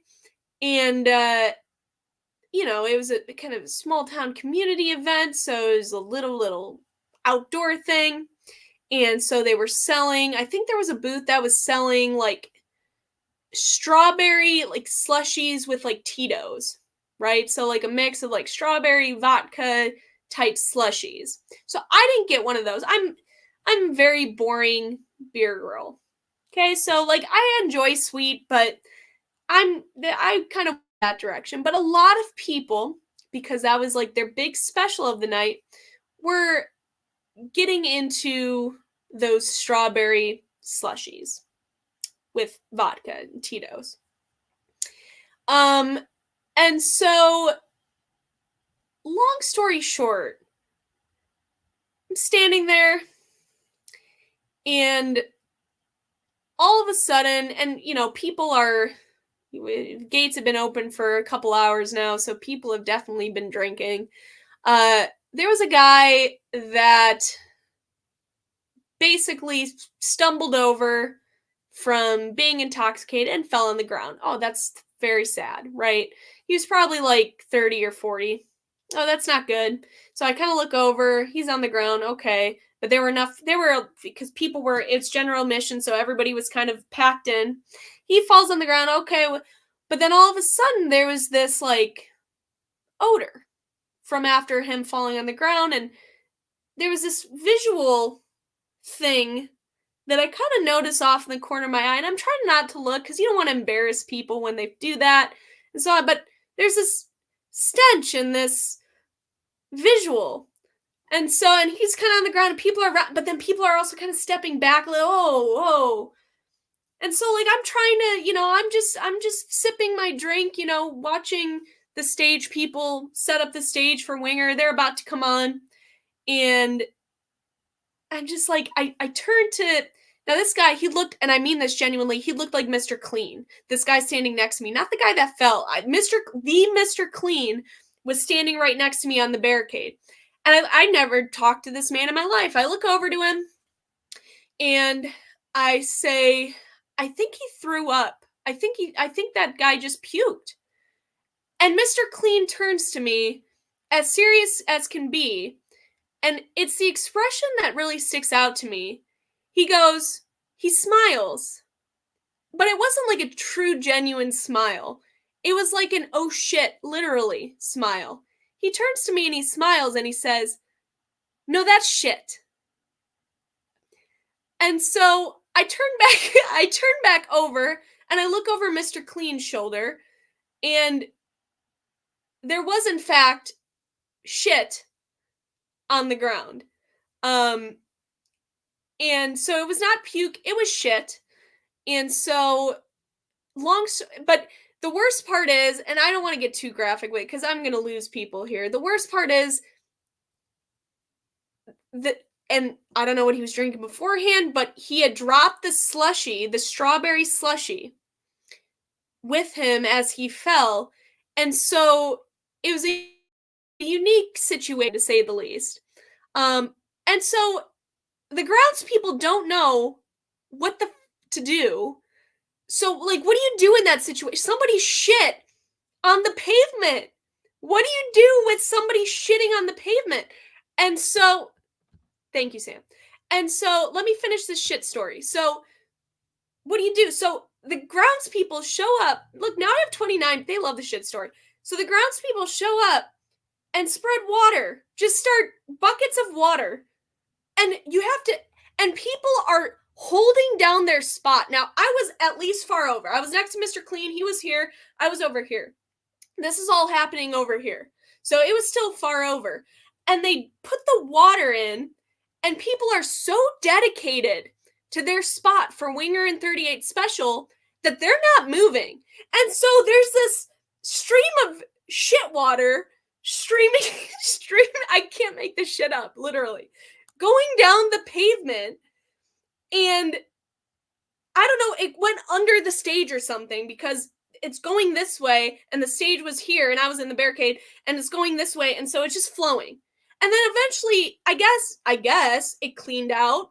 Not really, but it went away. And so people just went back to their spot, and bless his heart, I don't know what happened to that guy. I think he went like to get checked on and stuff like that. I hope he was okay. But you will never get that stench of that mixed with the strawberry Tito's drink on the ground with pavement water, and Mr. Clean next to you turning to you saying, no, that's shit, with pavement water getting brushed down under the stage. But then the worst part, but the best part to me, was that Winger then comes out about 5 minutes later, and the first thing that I notice on Kip's face is him scrunching his nose up because it stinks like shit. So that is my end to this story, and I hope that all of you enjoyed that. That is an experience that I will hopefully never experience again, but I hope that lived up to every expectation that you wanted. So that's all I have to say. Anyway, Sam, again, thank you for jumping in, and I am so sorry for everything that you just heard. Perfect timing. Josh says somebody shit on the pavement. It's true. I can't make that shit up. Some Don just show up in water hose, just like in New Orleans. Listen, New Orleans, that's what it was, Jared. That's what it was, but it was New Orleans mixed with strawberry and Tito's. Richard, I'm happy that you enjoyed that story. It's one of those things that I literally, like, it brings me back. That I can see it, I can smell it, like, it brings me back. And I can specifically see Mr. Clean's face, and I can specifically see Kip Winger's face as he comes out on stage. Like, he must have thought like a porta potty, like, sprayed all over the place. I don't know what he would have been thinking at that time, but it was definitely something else. Josh, I'm happy you were entertained. I'm happy you enjoyed that story. I have my own mixed slushy and shit story too, so you're not alone. You know, Josh, we all have those moments. Richard liked it. Yes, I need to go have some Pepto now. Hey, if you have any, I will go try to find the guy that fell over during Winger. And we got next story. I'm trying to think if I have any other. I definitely don't have shit stories. Thankfully. Like, that's the first time. Can you imagine, like, what do you do with that story? Like, every time I meet someone or I'm trying to tell them, like, they're into music or concerts, I'm like, yeah, but, they'll tell a story, yeah, like, and then maybe this person, like, passed out or, like, but, like, have you ever heard someone, no, like, I saw somebody shit their pants at a concert. Like, at least I can say that. I can keep things interesting for discussion. If I'm out on doing something with someone and I'm talking to them for the first time and I ever need a story to go to, I'm going to go to the shit story. Shit stories in my back pocket to bring out whenever I need it.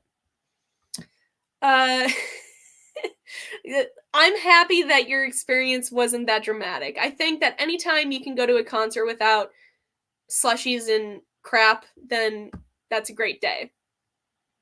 Marian and I are in the same chat. It's the energy that carried us to 10. 1000%. Hey, Josh, if you are ever interested in hopping on a stream with Marian or me or whatever, definitely let us know. We can make it happen. Jared, don't get me started on Twisted Ranch. Do not get me started on Twisted Ranch. Don't do it. Don't do it. Okay. They should have had a doggy bag to pick up. How do you prepare for that? Like, you can prepare for a lot of things, I feel like, right? You can have medical, you can prepare people passing out, you can even prepare to some extent maybe somebody getting sick. And I guess there's the same boat, but as Mr. Clean said, no, that wasn't puke, that was shit. But like, how do you like mentally prepare yourself? Okay, in the case, like, how do you go to a meeting? You're working like venue security or venue stuff, right? How do you go to a meeting and you're sitting down at this meeting and you're talking about maybe all the things that could potentially happen?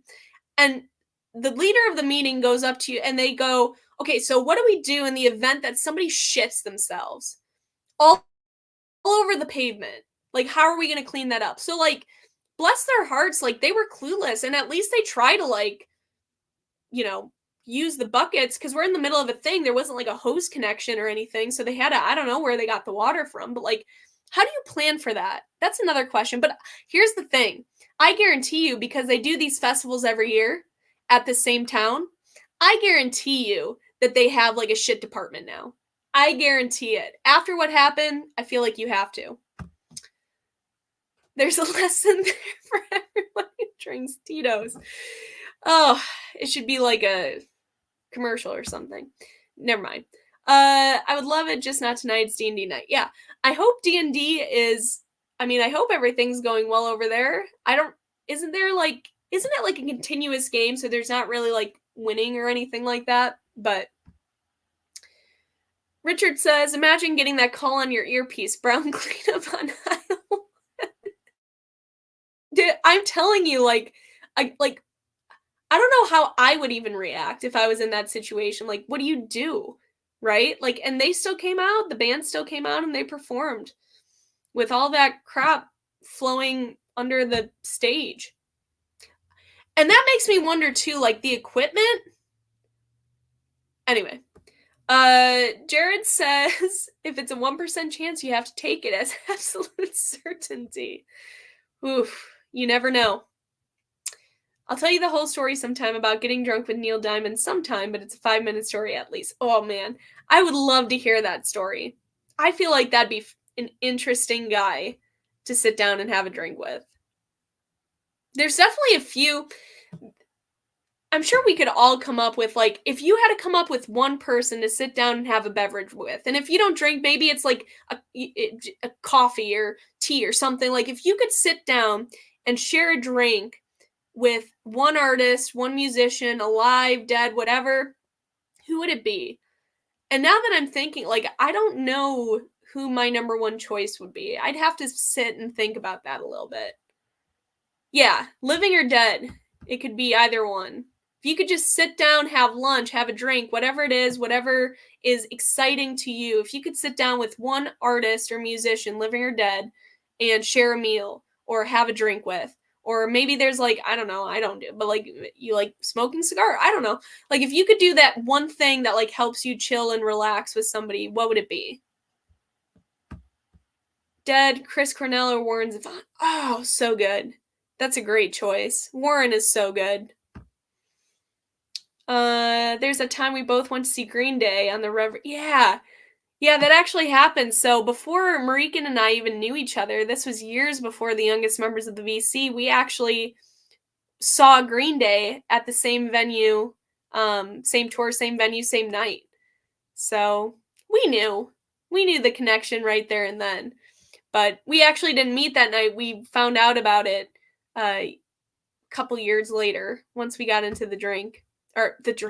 Jesus. You know what I'm saying. Johnny Cash, yeah, that'd be awesome, Jared. I would love to sit down with Johnny. Every time I read the name or see the name or listen to Johnny Cash, I think of us going to the museum in Nashville and that last part with the throne and Hurt playing on the TV and everything just goes quiet and the thing ends and Dylan just like turns to all of us and he has like one tear, single tear rolling down his cheek and he just goes, I'll never be able to forget that. That's what I think about every time. Bob Mulder, Gary Newman. Yeah, I'd love to sit down with Bob. Like, I would need to get over, again, I don't know what it is. I would need to get over my nerves with that.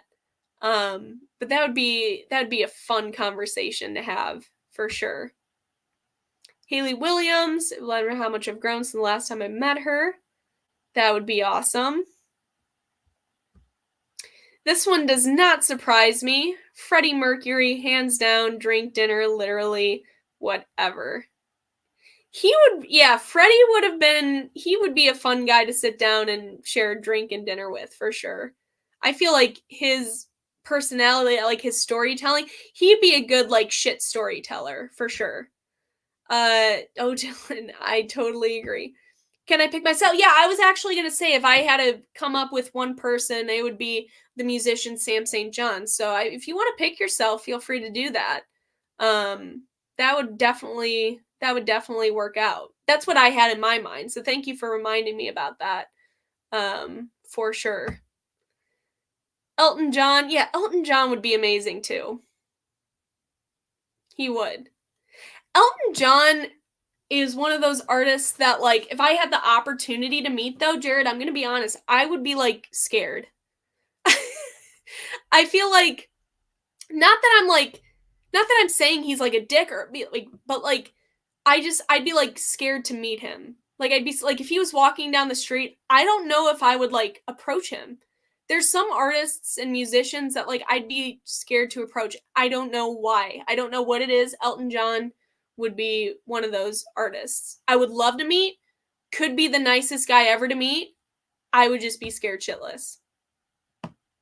My biggest flex, I got hung from Haley Williams. That Neil Diamond story sounds legendary. Yeah, I need to know more about this Neil Diamond. Like I said, the coolest thing for me that I got to, like, sharing a beer with one of my idols was having a Heineken with Bunny Carlos after one of his Monday night gigs. That was awesome.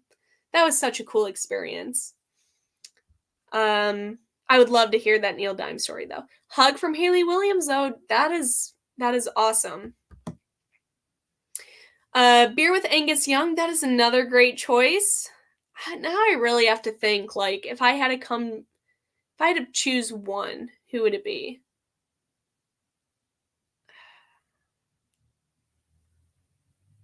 I don't think, like, funny enough, I don't think it'd be anybody from Cheap Trick. I mean, I would love that, but I don't think it, because I've kind of had those experiences to an extent. I mean, Rick doesn't drink anymore, but I've met Rick countless times. Robin does, and he's done shows at, like, Monks in Wisconsin, like, solo shows that I've had the opportunity to, like, not really drink with him, but, like, kind of. Bunny Carlos I shared with. Dax is awesome. I guess I haven't really had, like, a drink or, like, talked in depth with Tom. Actually, actually, when I met Robin Zander, he told a really cool story about kicking Bon Scott's ass in pool. So that's something that stays with me a little bit. Going down here. Funny thing is, I'm not even a Neil Diamond guy or fan. He was my parents' guy. That makes that experience, in my opinion, even better. I feel like, because if you were like a huge Neil Diamond fan, would you have had that same experience? Because like I said, like with Bob Mould, I feel like I would be like nervous because he means so much to me that I don't know I don't know if I could fully relax.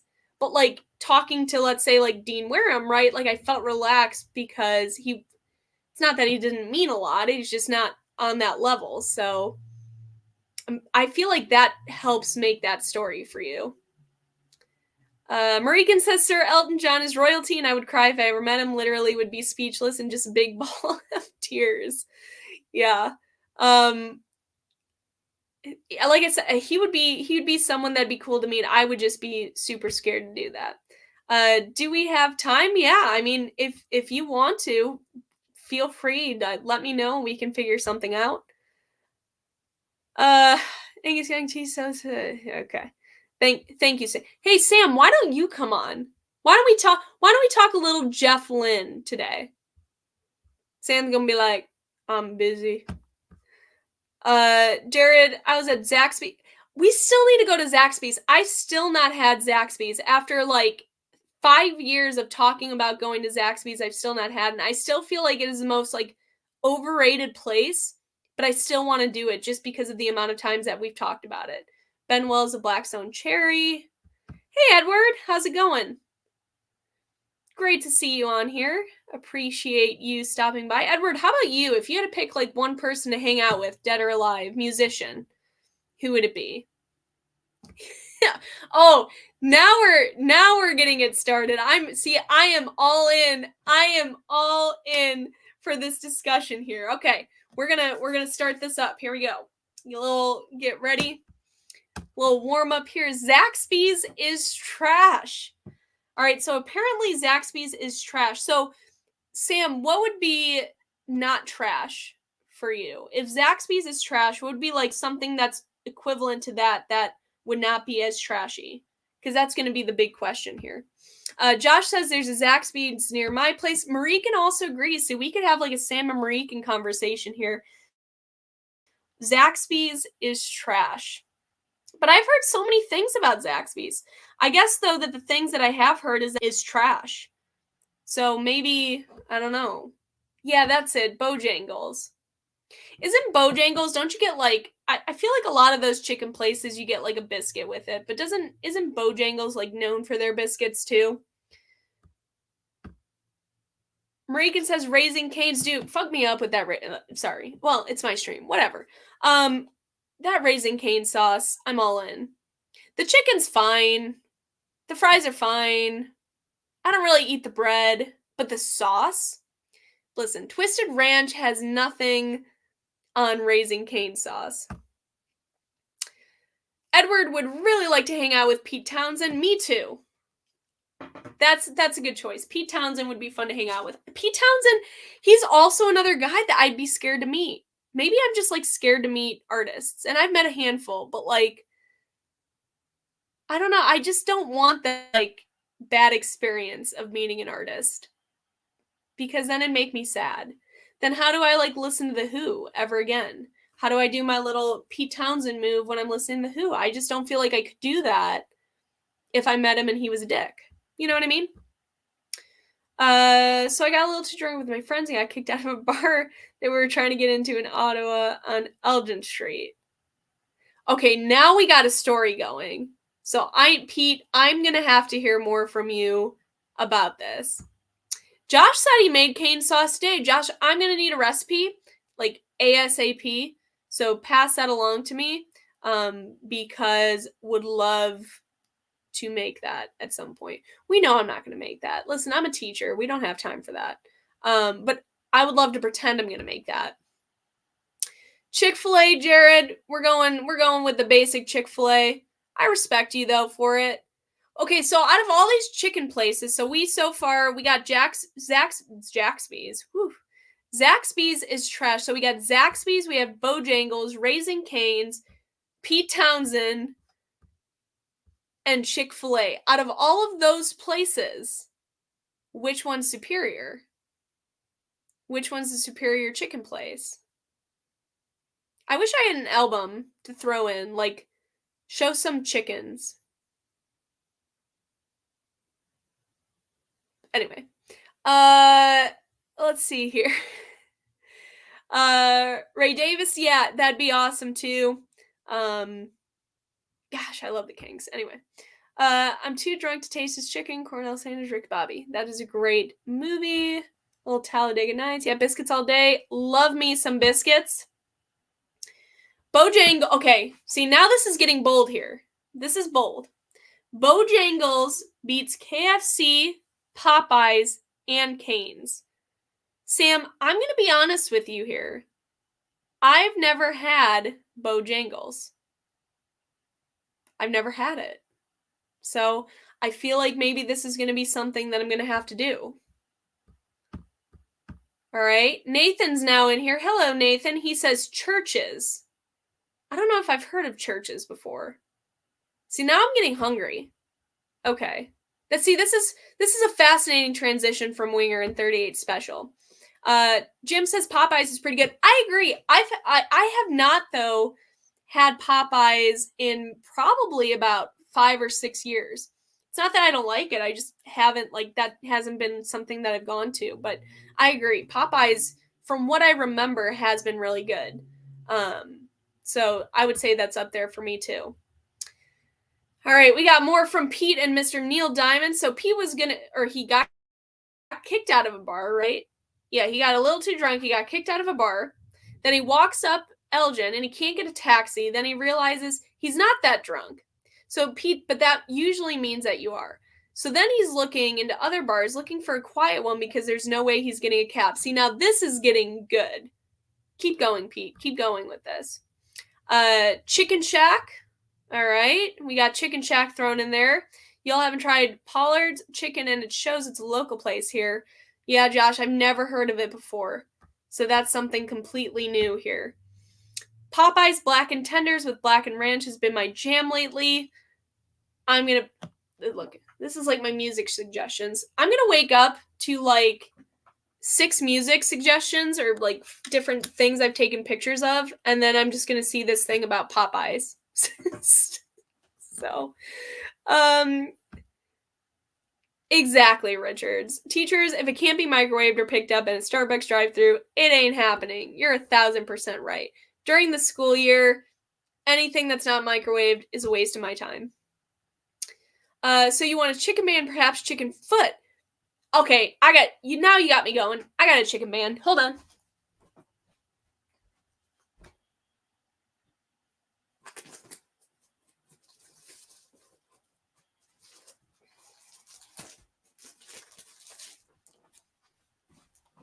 All right.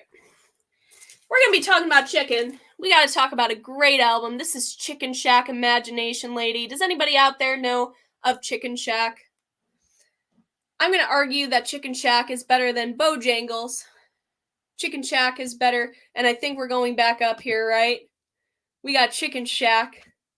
Chicken Shack is better than Bojangles. Chicken Shack is better than Popeye's Blackened Tendies. Chicken Shack is better than Mr. Clean at a Winger show. Chicken Shack is better than my Paul impersonation. Chicken Shack is better than, I was going to say drinking a Heineken with Bunny, but we know that's not true. But Chicken Shack, this album in particular, Imagination Lady, is fantastic. So if you have not heard of this band before, there is a Christine McVie connection in here, although I do not think that, was Christine McVie, did she play on Imagination Lady? I don't know if she did. But I also have Christine Perfect we can talk about too, right? I also have this collector series collection. You can see Christine Perfect down there on the bottom left hand, or my left hand. I don't know how it's showing on there. But Chicken Shack is a great British blues band. If you're into that sort of thing, I think that you'd really dig this stuff. So that's the type of chicken I like. All right, we're going back to the big topic of the day. We got that. We have Bojangles, primary southeast. Yes, I think so. Never been to Popeyes. Like I said, I've only been a handful of times, but every time I've gone, I liked it. Okay, we're going to go back to Pete here in a second. Dungeons & Dragons wrapping up, D&D, it was crazy here, crazy session, much like this stream. This stream has definitely been something. I'm surprised I'm still on here riding solo. There's nothing that makes me feel more, like, awkward than, like, a solo stream. I thought I would never do this, but hey, I'm having fun. Alright. Alright. You don't have to be mean to poor old Colonel Sanders, Sam. I need you to tone this down a little bit. I don't know what Colonel Sanders did to you, but we gotta tone down this rhetoric a little. Okay. Colonel Sanders can take a hike. Popeyes has way too much breading. Bojangles. Bojangles. Alright. Well, I guess he's still going with the Bojangles. Lee's is a better version of KFC. I have heard of Lee's before, although I've not had it. But Sam, are you like the spokesperson of Bojangles? I feel like Sam's getting some like commission money. He's getting something here. Sam is sponsored by Bojangles. Or if he's not, Bojangles better sponsor that. This is the 8 Vinyl Low message of the day. Sam needs to sponsor, or Bojangles needs to sponsor Sam. Or does Sam St. John sponsor Bojangles? Because, I mean, maybe he goes like and plays shows at all the local Bojangles. I got something going here. Sam, if you ever need a manager, call me. All right. That's what I was talking about. Yeah, see, now I got it. It took me a second, but I got it. Chicken Shack, great band. Love them. Chickenfoot Rock, saw them at the Denver Fillmore. I'm not as familiar with Chickenfoot as I am Chicken Shack. Sam says, real question, why are you drinking that high? Well, I'm not today, Sam. I know you're going to appreciate this as a fellow Kid Rock Miller Lite drinker. We're not talking about that. I said his name again, and I thought I was not going to do that. Shame on me. But we're drinking Miller Lite tonight. I drank a Heineken with Bunny because that's his drink of choice. And so I felt like if I was going to have a beer with one of my musical heroes, I was going to drink his beer. And his beer is Heineken. And so that is why I did the Heine. What? Christine McVie, RIP. Yeah, that was a huge loss in the music world. That was a huge bummer. All right. Are we all caught up with Pete? Okay, so we're going to go back to Pete's story here. So Pete was drunk. He got kicked out of a bar with his friend, but then Pete, being drunk, was telling himself and convincing himself that he wasn't drunk. But we all know how that is. So then he walks up and he realizes he's not drunk. So he's going to go find a bar, walk into the bar, and he's going to keep a low profile because he doesn't want to get thrown out because he knows, and like he knows he's not that gone. But at the same time, like he's scared that people are going to think he is, and so he doesn't want to get thrown out. But he's not going to end up like that guy at the Winger show. So he was busy on the right side of the bar, so he goes left. There's no one to his left, so he takes 2 beers over there and keeps to himself. So now Pete's totally on the left of that bar, just hanging out. Halfway through, 2 guys walk in over to the empty side, remember, because he went to the other side, and he nods his head, and then Pete says, you look like Neil Diamond. And then I'm guessing Neil Diamond says, I get that a lot. And then Pete says, Pete has no idea. So we're going to go down to Pete here in a second. Pete says, you sound like him too. And then the big dude with him looked at him sternly, and he figured that maybe he should shut up so to not be thrown out again. Keep to himself, drink my beer, and be quiet. Pete, this might beat my story, and I'm like so invested in where this is going. I just want you to know that. All right, while Pete's doing his story, we're going to go over here. Free to hop on now if you want. Yeah, Josh, if you want to hop on, feel free. Send me on Instagram like an email. I can get you this link, and I will get you a link. And if anyone else wants to hop on, feel free. I thought I was going to get off, but we'll just keep it going for a little bit. Sam says that was a typo. I don't know. Sam, are you saying you were lying about Bojangles? 11 herbs and spices. Night, Jared. Hope that you sleep well. Marikan, too, if you are also going to bed, I hope that you feel better. Hopefully we can do a collaboration here in the future. Hey, that's a great idea. See, Richard and I are going to get involved into this, into this managing business, so to speak. So let me, I'm going to get this link over to Josh here. Let's see. Again, Josh, if you can send me like an email or something, there we go. I will get you this link. All right, now Pete, while I'm getting this link, I know Pete's doing a bunch of stories here. So I will get to that. How do I... Oh, there we go. All right, let's see here. Pirate. Oh, shit. Anyway, literally. La,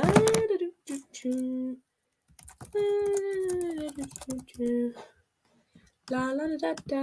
All right, are all of you reading Pete's story while I'm getting this link over? Let me know.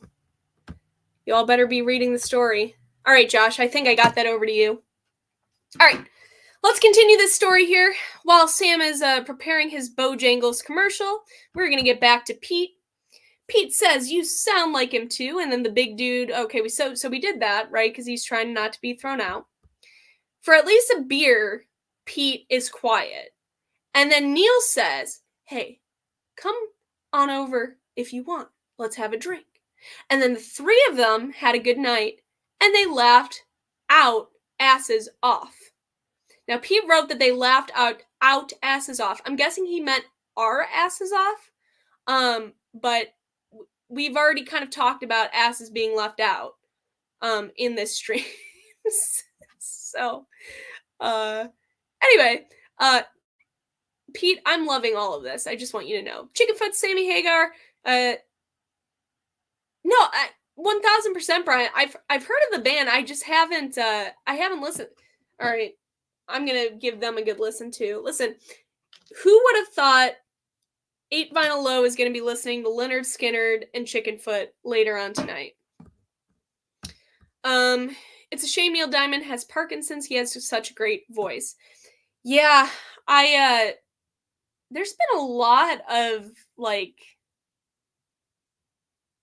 of different famous people and artists and football players. Like, I'm thinking like Brett Favre, right? There was a story about him coming out with Parkinson's.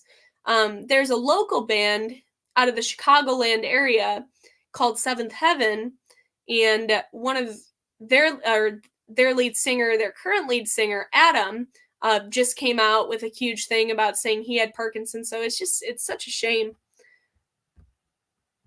All right. But with that, we are going to bring up a special guest to this discussion. He has been in the chat. He is the D&D master and now going to help run 8 Vinyl Low show. We are going to bring up Josh over at Pirate Novelist. Evening. Josh, how's it going? Good. Can you hear me okay? Yeah, can you hear me okay? Yes. All right, sounds good. All right. So for those that are new to perhaps Josh and the Pirate Novelist, Josh, tell us a little bit about yourself. Well, elder millennial. Okay. So I like a whole bunch of different things. I would say I'm a Renaissance person, like what they say, Renaissance man. Yeah. Jack of all trades, master of none, although there's a lot of subjects that I really like. Disney stuff I like, of course, music. Was a big movie buff in college, studied script writing for like a semester. That was really fun. And there's a lot of stuff I like D&D touches the creative side. I also write as well.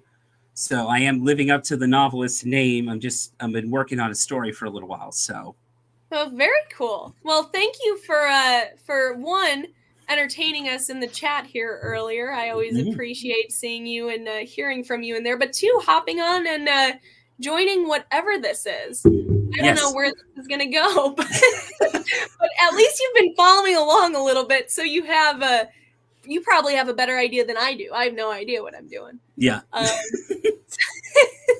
So we'll keep going here. So we're still on the Bojangles thing. Now, have you had Bojangles, Josh? No. Okay.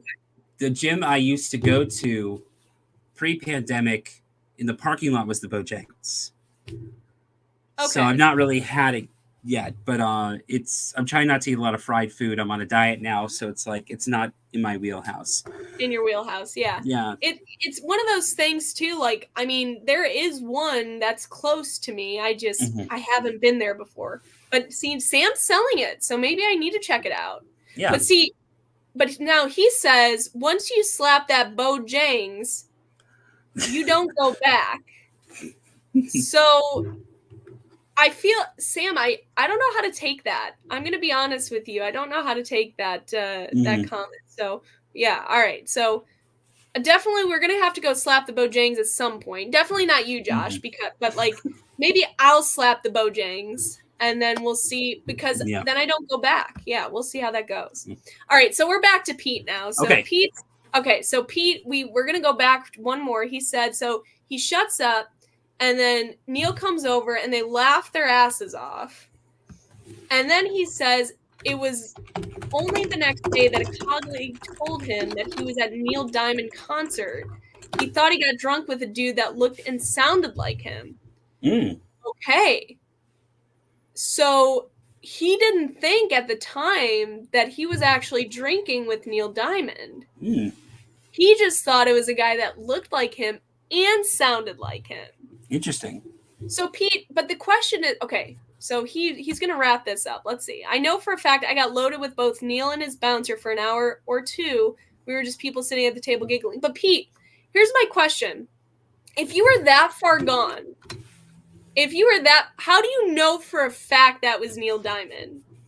Right?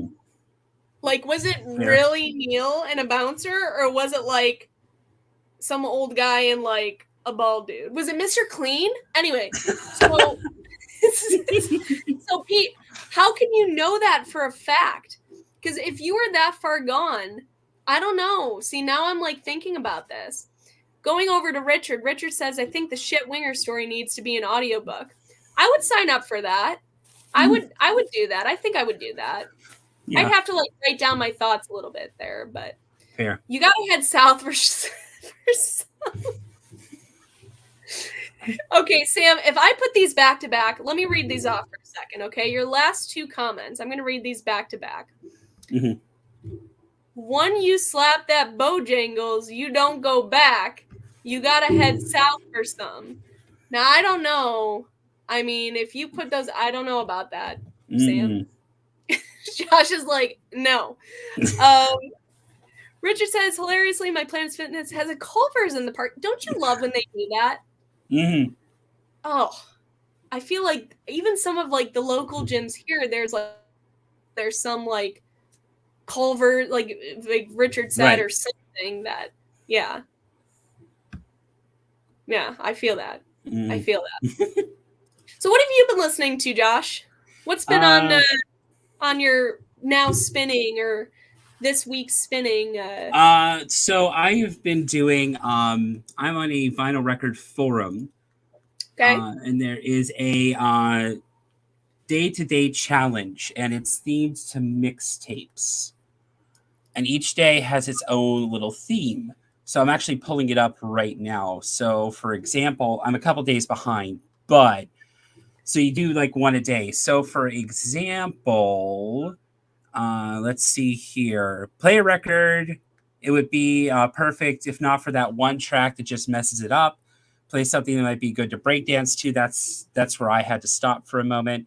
Like play something romantic. So I've been really into that. So right now, I'll show this because I filmed it, but I didn't get to finish it. So of course we were just talking about the Alice in Chains reissue. Alice in Chains. Yeah.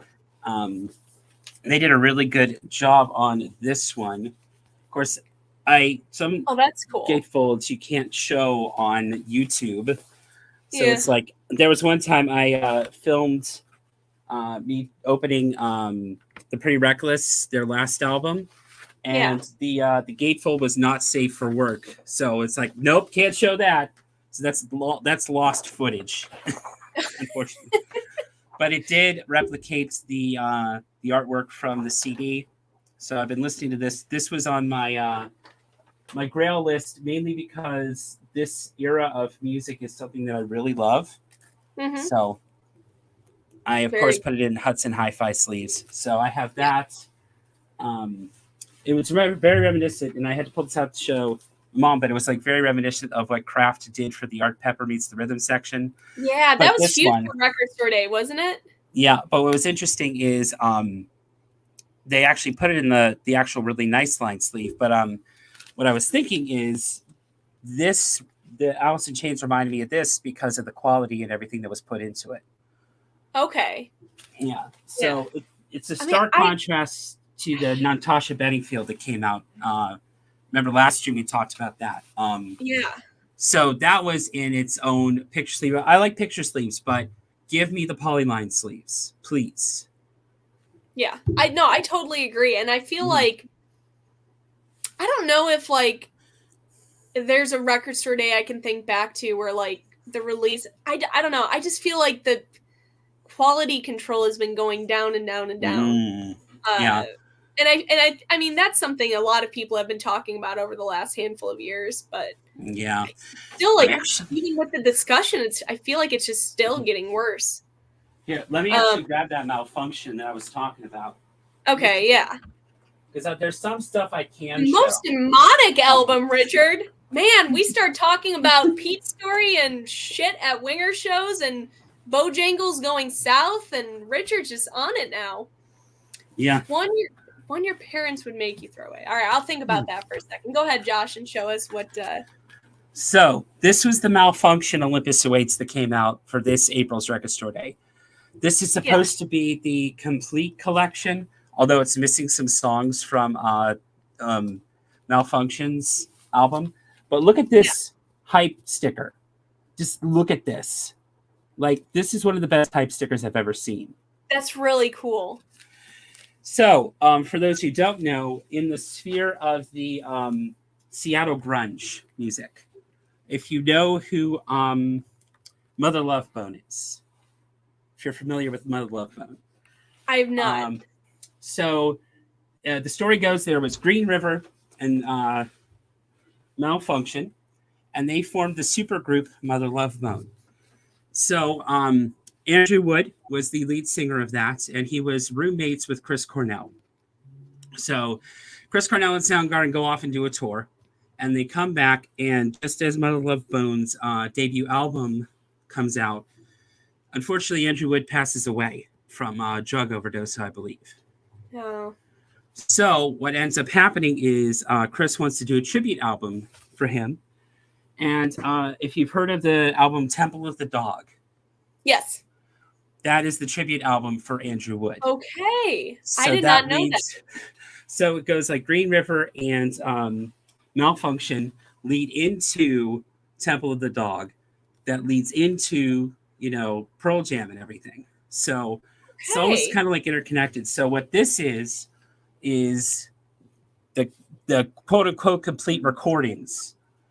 And it's really nicely packaged. Like they did a good job, minus missing a couple of the songs, which they said, we'll just do a future release for it. Like, don't call it the complete release. Right. Yeah. Sounds great though. Even with like the live recordings, like you understand they're archival, they're still pretty good. Right. And you actually have live photos. Oh, that's cool. It had the stamp on the back. So it's like they really knocked this out of the park. I feel like the complete recordings like term is almost like it makes me think of like the world's best cup of coffee, like on like a billion coffee shops or stuff like that. Like I feel like a lot of releases recently, it's like the complete record or something like that, and it's not, but it's not. Okay, I can show you this side of this because there is like the punk music shows. Oh, that's cool. Like, oh, it's cool to see Red Cross down there. Yeah, so it's like all the concerts they played with it. There is an offensive term on the side for some people, so I'm not going to show that. I can DM you the picture. But what I can show is the quality of the poster. Oh, man. Yeah, that's awesome. So, like, amazing. Like, they knocked this out of the park. And also, the the sleeves weren't polylined, but they were high quality paper. Like, Yeah. where Not was just like those this? little flimsy, yeah. No, and yes, of course it is a paper sleeve, but where was this quality for so many years?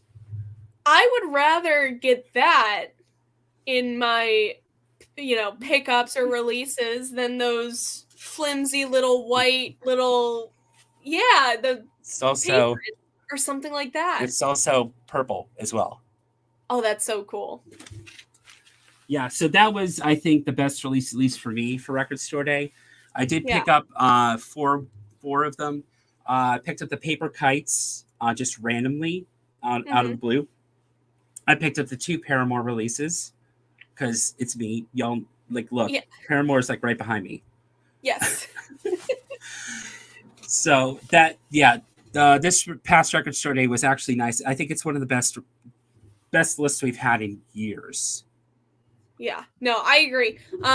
There were definitely a handful of years where I was kind of on and off, but this last one I thought was great. Okay, so Pete, he's still selling his story. He says you can doubt all you want. Yeah, he says you can doubt it, but he said he's pretty sure he got hammered with Neil. And the reasons why is because 1, he didn't know he was in town, and 2, he would have picked someone else if it was make believe. There you go. That's fair, Pete. That's fair, all right, Richard. Speed metal stuff. Yeah, I mean, once we start getting into metal stuff, I'm kind of out, and it's not. I don't know like where to go with it. What about you? Do you have some metal stuff, or? Yeah, I have plenty of metal stuff. Metal's actually the main place I go to when I go to my local shop. I usually start in the metal section because I have a whole bunch of different bands that I listen to. One, for example, is called Opeth. If you've ever heard of them. I have. Yeah, so Michael Ackerfeld, I love what he talks about. I've been trying to get, there's like 6 albums he suggested, one being, I think, Man of War was one of them, Renaissance was one of them, so I've been trying to find that. So like Opeth, I like that. But it really depends on my mood, because then I'll want to get hair metal, like Rat. I have like a Rat album in the collection, or Dokken. It really depends on the mood that I'm in. Yes. Yeah. I will say, one Opeth album, I'll actually pull it out. I would actually say to avoid on vinyl until there's a reissue, because it's known to actually have bad mixing. It is one of my worst mixed albums, unfortunately, and it's hard because we have to import it. So let me see if I can find it real quick. Check and see if more of the story came out, or is that the end of the story? Okay. No, that might be the end, but again, like he's saying he was convinced that it was Neil. Now, we got to figure out, does Neil drink red wine? Do you listen to classic rock 60s, 70s, and 80s? Yes, I do. Pretty sure Josh does as well. All right, I'm here. Hello. Was Neil's song sung blue? So this is the one I highly suggest against. You just should stream it. This is okay. So this one just Pale Communication. A bad mix. Yeah, it literally sounds like it's all scratchy, even though the vinyl is like completely fine. So, one I do recommend, though, we were talking about Red Rocks, is Opeth's Garden of the Titans. This is live at Red Rocks. Nice. So I'm gonna have to listen to that while we take Red Rocks. Yes. This is not his best vocal performance live, but it is a good album. It's the only album I actually ripped from the vinyl to digital. Okay. Yeah. And it's, of course, you know. Opeth at Red Rocks. See, okay, I can't remember. Have you been to Red Rocks before? No, it's on my bucket list. It's on my bucket list. I feel like that's such a music nerd bucket list item. Yeah. My buddy has a compilation live from Red Rocks, and it has 2 of the Paramore songs from there, and I'm like, I hate you. Yes. And I like watch sometimes there's a video that floats around from a handful of years ago, Cheap Trick Live at Red Rocks, and I'm like, oh, that would have been cool. That would have been cool. Yeah. This is their second album, My Arms, Your Hearse. So there's a couple of distinct eras of Opeth. There is the more death growl era, and there's the prog era. So Mm-hmm. this is more from their death growly era. This is half Okay. speed remastered at Abbey Road. Came So they out. did have a prog side to them. Yes. So Okay. I feel like that. Damnation has a little bit of the prog elements. Okay. Sorceress has it. Their more recent albums have more of the prog side of things. Okay. Yeah, I feel like that's kind of in the vein where I've maybe heard of them before. Yeah. This was in I just know the 2018. name. This was in 2018, and there is a concert film too. Cool. Sorceress, Ghost of Perdition, Demon of the Fall, The Wildflowers, In My Time of Need, The Devil's Orchid, Cusp of Eternity, Heir Apparent, Era, and Deliverance are the songs on there. Oh, and speaking of Record Store Day, I Yeah, have Brian's in on it now. this one from Opeth, the Record Store Day release that is on gray and silver. So this one is Morning Rise.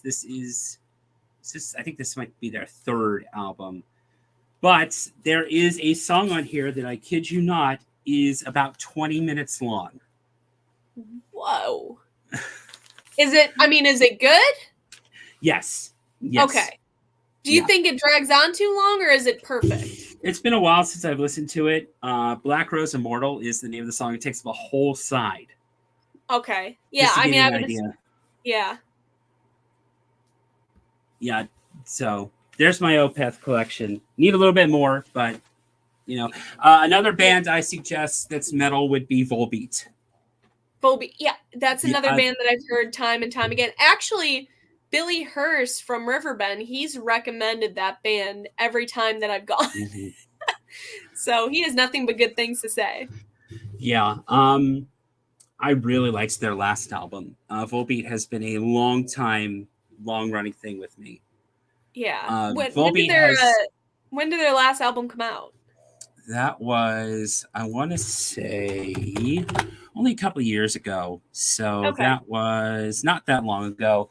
The lead singer right now, another Michael in metal, of course. He has a death metal band he's working in right now where he's playing guitar. So that's his main focus right now. But he's been the main singer of that. 2021, Sermon of the Mind was their last one, 2021. Okay. Yeah, so that's not too long ago, but still. I will say my number one had to have it Volbeat release was a Record Store Day release. And it's the only one that was like, I would have actually camped overnight for. Yeah. It's just bonus tracks. But one of the bonus tracks you had to import to get it anyway. So it was nice. So when it did release, I love when they do that. Yep. I wish Cheap Trick would go back to doing something for Record Store Day. They were doing it like year after year after year, and then they just completely fell off. Yep. I think U2 is still doing stuff with Record Store Day. Still? I think, Did they have something last year? I'd have to go back and look. Yeah, I can't remember now. All right, we're going to continue Pete's story here. Yep. Pete said Neil was just cool. Can't remember what he drank. But I do remember we got fucked up, and before we parted ways, it was like 3 a.m. Can't remember if the bodyguard liked, but I think he did. Pete, I don't know about this story anymore. He goes, I remember laughing a lot. Well, that's good. I mean, we appreciate a good laugh. Oh, interesting. So I actually have another vinyl forum. I'm not part of it, but it's like my go-to when it comes to Record Store Day rumors. Yeah. It's the Steve Hoffman forums. I'm not sure if you're familiar with that name at all. But very familiar. Looks like U2 is releasing the demos and outtakes from the HTDAAB box set as a Record Store Day release, and said confirmed by U2 on Thursday. Okay. All right, so I mean they are for Yeah. Oh, There's and so I found it. many Yep, it is How to Reassemble an Atomic Bomb U2. So it is definitely confirmed for for this Record record Store Day. store day. Yep. Nice. Jim says The Last Will and Testament by Opeth comes out on October 11th. Yes, I did have that on pre-order, but I can only buy so and so many records. As soon as the Alice in Chains was announced, it's like that took precedence over that. Yeah. Even though I really like the new song, it's like this kind of took precedence over that because I've been waiting so long for this. Okay, I'm gonna have to listen to that when that comes out too. Yeah. I have a whole thing. I have lists of everything, and then I have Popeye's chicken tenders. Yeah. So I'm talking one thing earlier. Yeah. I wanted to show this. I talk about this in the video that's coming out. Cassidy Pope, yeah. I went to her show. I didn't get the meet and greet because the meet and greet sold out before I could go into the show. But I did get to chat extensively with the opening acts. So that was Natalia Taylor and Tyler, however it's pronounced. I'm like, please don't let me butcher because she's such a wonderful human. I got to talk to her. And then the Foxies. The Foxies, I recommended them because if you like No Doubt, they sound a lot like early No Doubt. And they even covered... Yes, they even covered I'm Just a Girl. Okay. During their set. And Julia is a wonderful human too. But this, and I talk about this in the video, this was a part of a package that I won because every show Cassidy Pope had a contest where you scan a QR code and you were entered into a contest of a fan package. And I got an email and I'm like, about like a week or two later, oh, you won. I'm like, what? Yeah. That's awesome. I feel like sometimes when I enter those things, I'm like, do people actually win those like giveaways and prizes? They do. And I could tell you why is because there was not a big turnout for my show. So it was a more intimate show. I would say it was on the level of when I saw Diamante, if you're not familiar with who she is. She's good too. Okay. But same venue. There was like maybe 30 people max at that show. But it was a really fun concert. And I've been waiting 16 years to see Cassidy Pope because I've been a fan of hers since basically the beginning of Hey Monday. Yeah. No, that is awesome. I like I said, I'm always curious about those things. When artists bands release those giveaways, it's like, do people actually win those things, or is it just kind of a promo scheme or something? Yeah. No, it is, and there was some stuff signed by her. There was a notebook signed by her. Oh, that's awesome. And then I bought a notebook signed by her. So it's like I have 2 notebooks now with the signatures, which is cool. But what I'm going to do is that one that had the notebook that was signed on the front of hers, I got the 2 opening bands to sign. But that's going to be my sign book. So every time I do a meet and greet now with somebody, I'm going to have them sign the next page. Oh, that's awesome. Yeah. Just as a fun little fact here, I actually took a week off recently, and I filmed videos till the end of the year. Whoa! I sat down. See, Josh, I need to do that. I sat down. I had a whole week off, so I sat down for 2 2-hour sessions where I just cranked out videos. So I actually have in my queue up till January 11th videos ready to go. Now, I had to do an audible because today I didn't have enough time. Today's video was supposed to be the Alice in Chains. So I audibled and put the next catch-up video there. So I'm going to have a bonus video hopefully tomorrow talking about this. Sweet.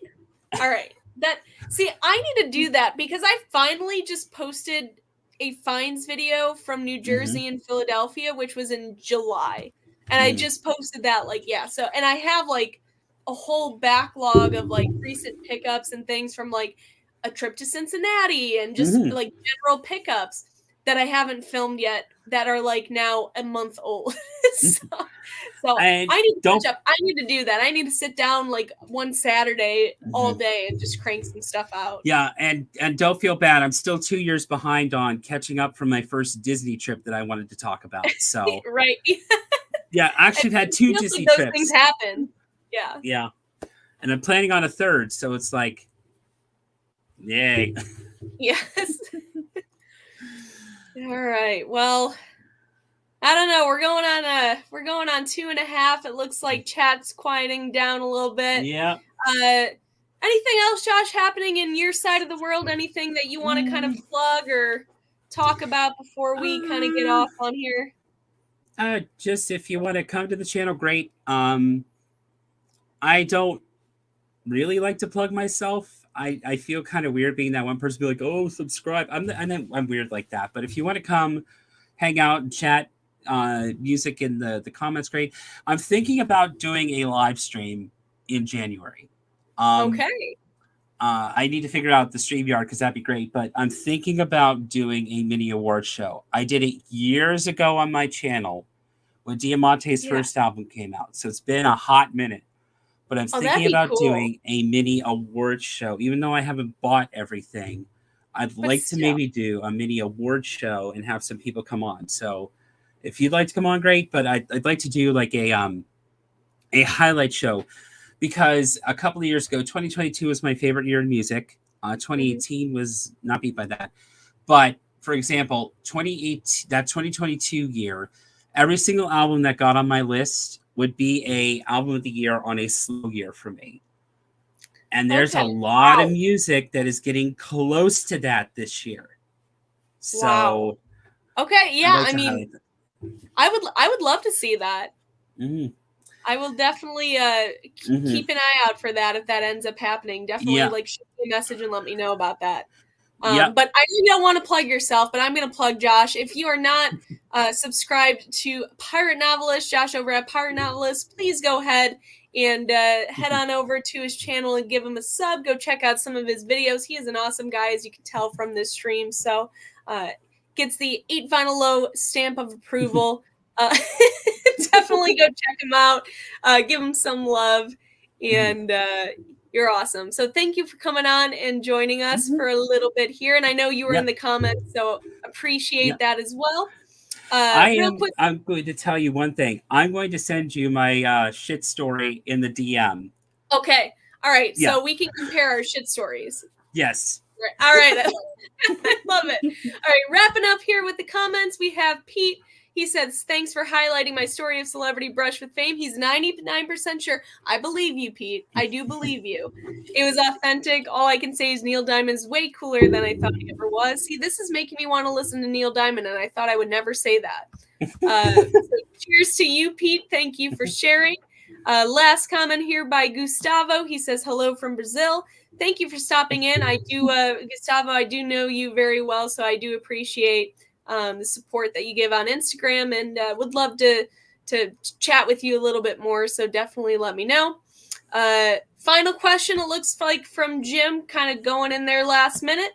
He says, 9 months into 2024, what is your album of the year? This is a great way to end this stream. What is our album of the year 9 months in? Josh, yours off the top of your head? I have 2 that are in contention right now, and every single day they change. Yep, I feel the same way. I feel like mine changes all the time. So I'm actually scrolling through this because the email I sent you is actually my playlist email because I make playlists all the time. Okay. So it's a tie between The Lost Ones by Flory, who I suggested earlier, and Hereditary by Cassidy Pope. So the reason being is I'm in my pop phase now. Flory is huge. Yes. This is her first album. I love it. But Cassidy Pope's been in my life for longer, and she came back to do rock music. Like one of her big songs she re-recorded, did her own version as rock. Yeah. So as of this conversation, maybe mild spoiler, Cassidy Pope wins by just that little much because she did just release her deluxe version of that. And if you watch one of her recent videos where she was doing tour footage, if you sneakily look in the back, I was at the barricade, I'm off to the back. So it's like, I kind of made it a music video. Cool. So it's like, so you kind of have that connection too. Yeah. And I love the main version, but I love the deluxe version. But you have to look kind of like far back because this is where she was. I was like over here. So you have to pause it. I think it's like 29 seconds into the video where she does the high leg kick. If you Oh, look that's there, cool. if you look in the background, I'm at that show. So it's Hereditary by Cassidy Pope. Okay. I'm definitely gonna have to go listen to that now and check that video out. Mm-hmm. My instinct gut reaction, this has been the album that I've been going back to time and time again from this year. My answer right now, and I know there are a handful of albums coming out in this Mm-hmm. second kind of half of the year that I'm very excited for. I know the Gripweeds have a new album coming out, but I've been really into Okay. this power pop sphere this year especially. And so I'm going with Radar by Extra Arms. Um, Mm. yeah, power pop band out of Detroit, Michigan, I believe. They released, I want to say maybe their sophomore album, their second studio album, Radar. Mm-hmm. If you just like good punchy power pop, it has elements of like the Buzzcocks, Cheap Trick, Okay. Big Star, but I kind of leaning This more one? towards yes, I Okay. like it. That one is the one that I keep going to time and time again. So I would say that one, to be fair, would be my pick of the year. Obviously, I love the new Lemon Twigs. I love Dream Is All We Know. Mm-hmm. I'm excited for the Gripweeds album. I do like the new Mike Campbell, although that I wouldn't rank that as my top 3 of the year. Still Mm-hmm. good. I'm trying to think what else came out this year. So many great albums have come out this year. This is Yeah. a really great year for music. Yeah. Who else came out with 4 Years Strong came out Yep. with a pretty decent album.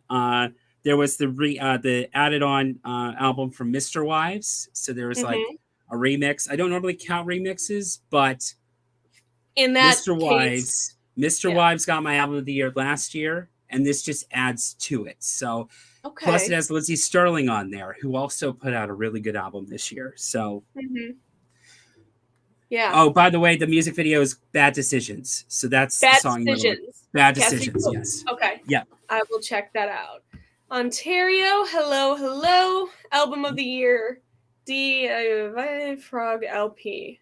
I'll have to I'm put not that one in there familiar. too. Hey, Richard. Yep. See, look. We're going back to this. Richard knows it though. So I'm definitely gonna check that one out.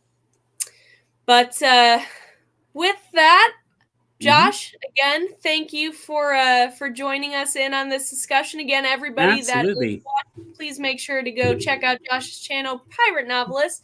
Give him a sub and some love.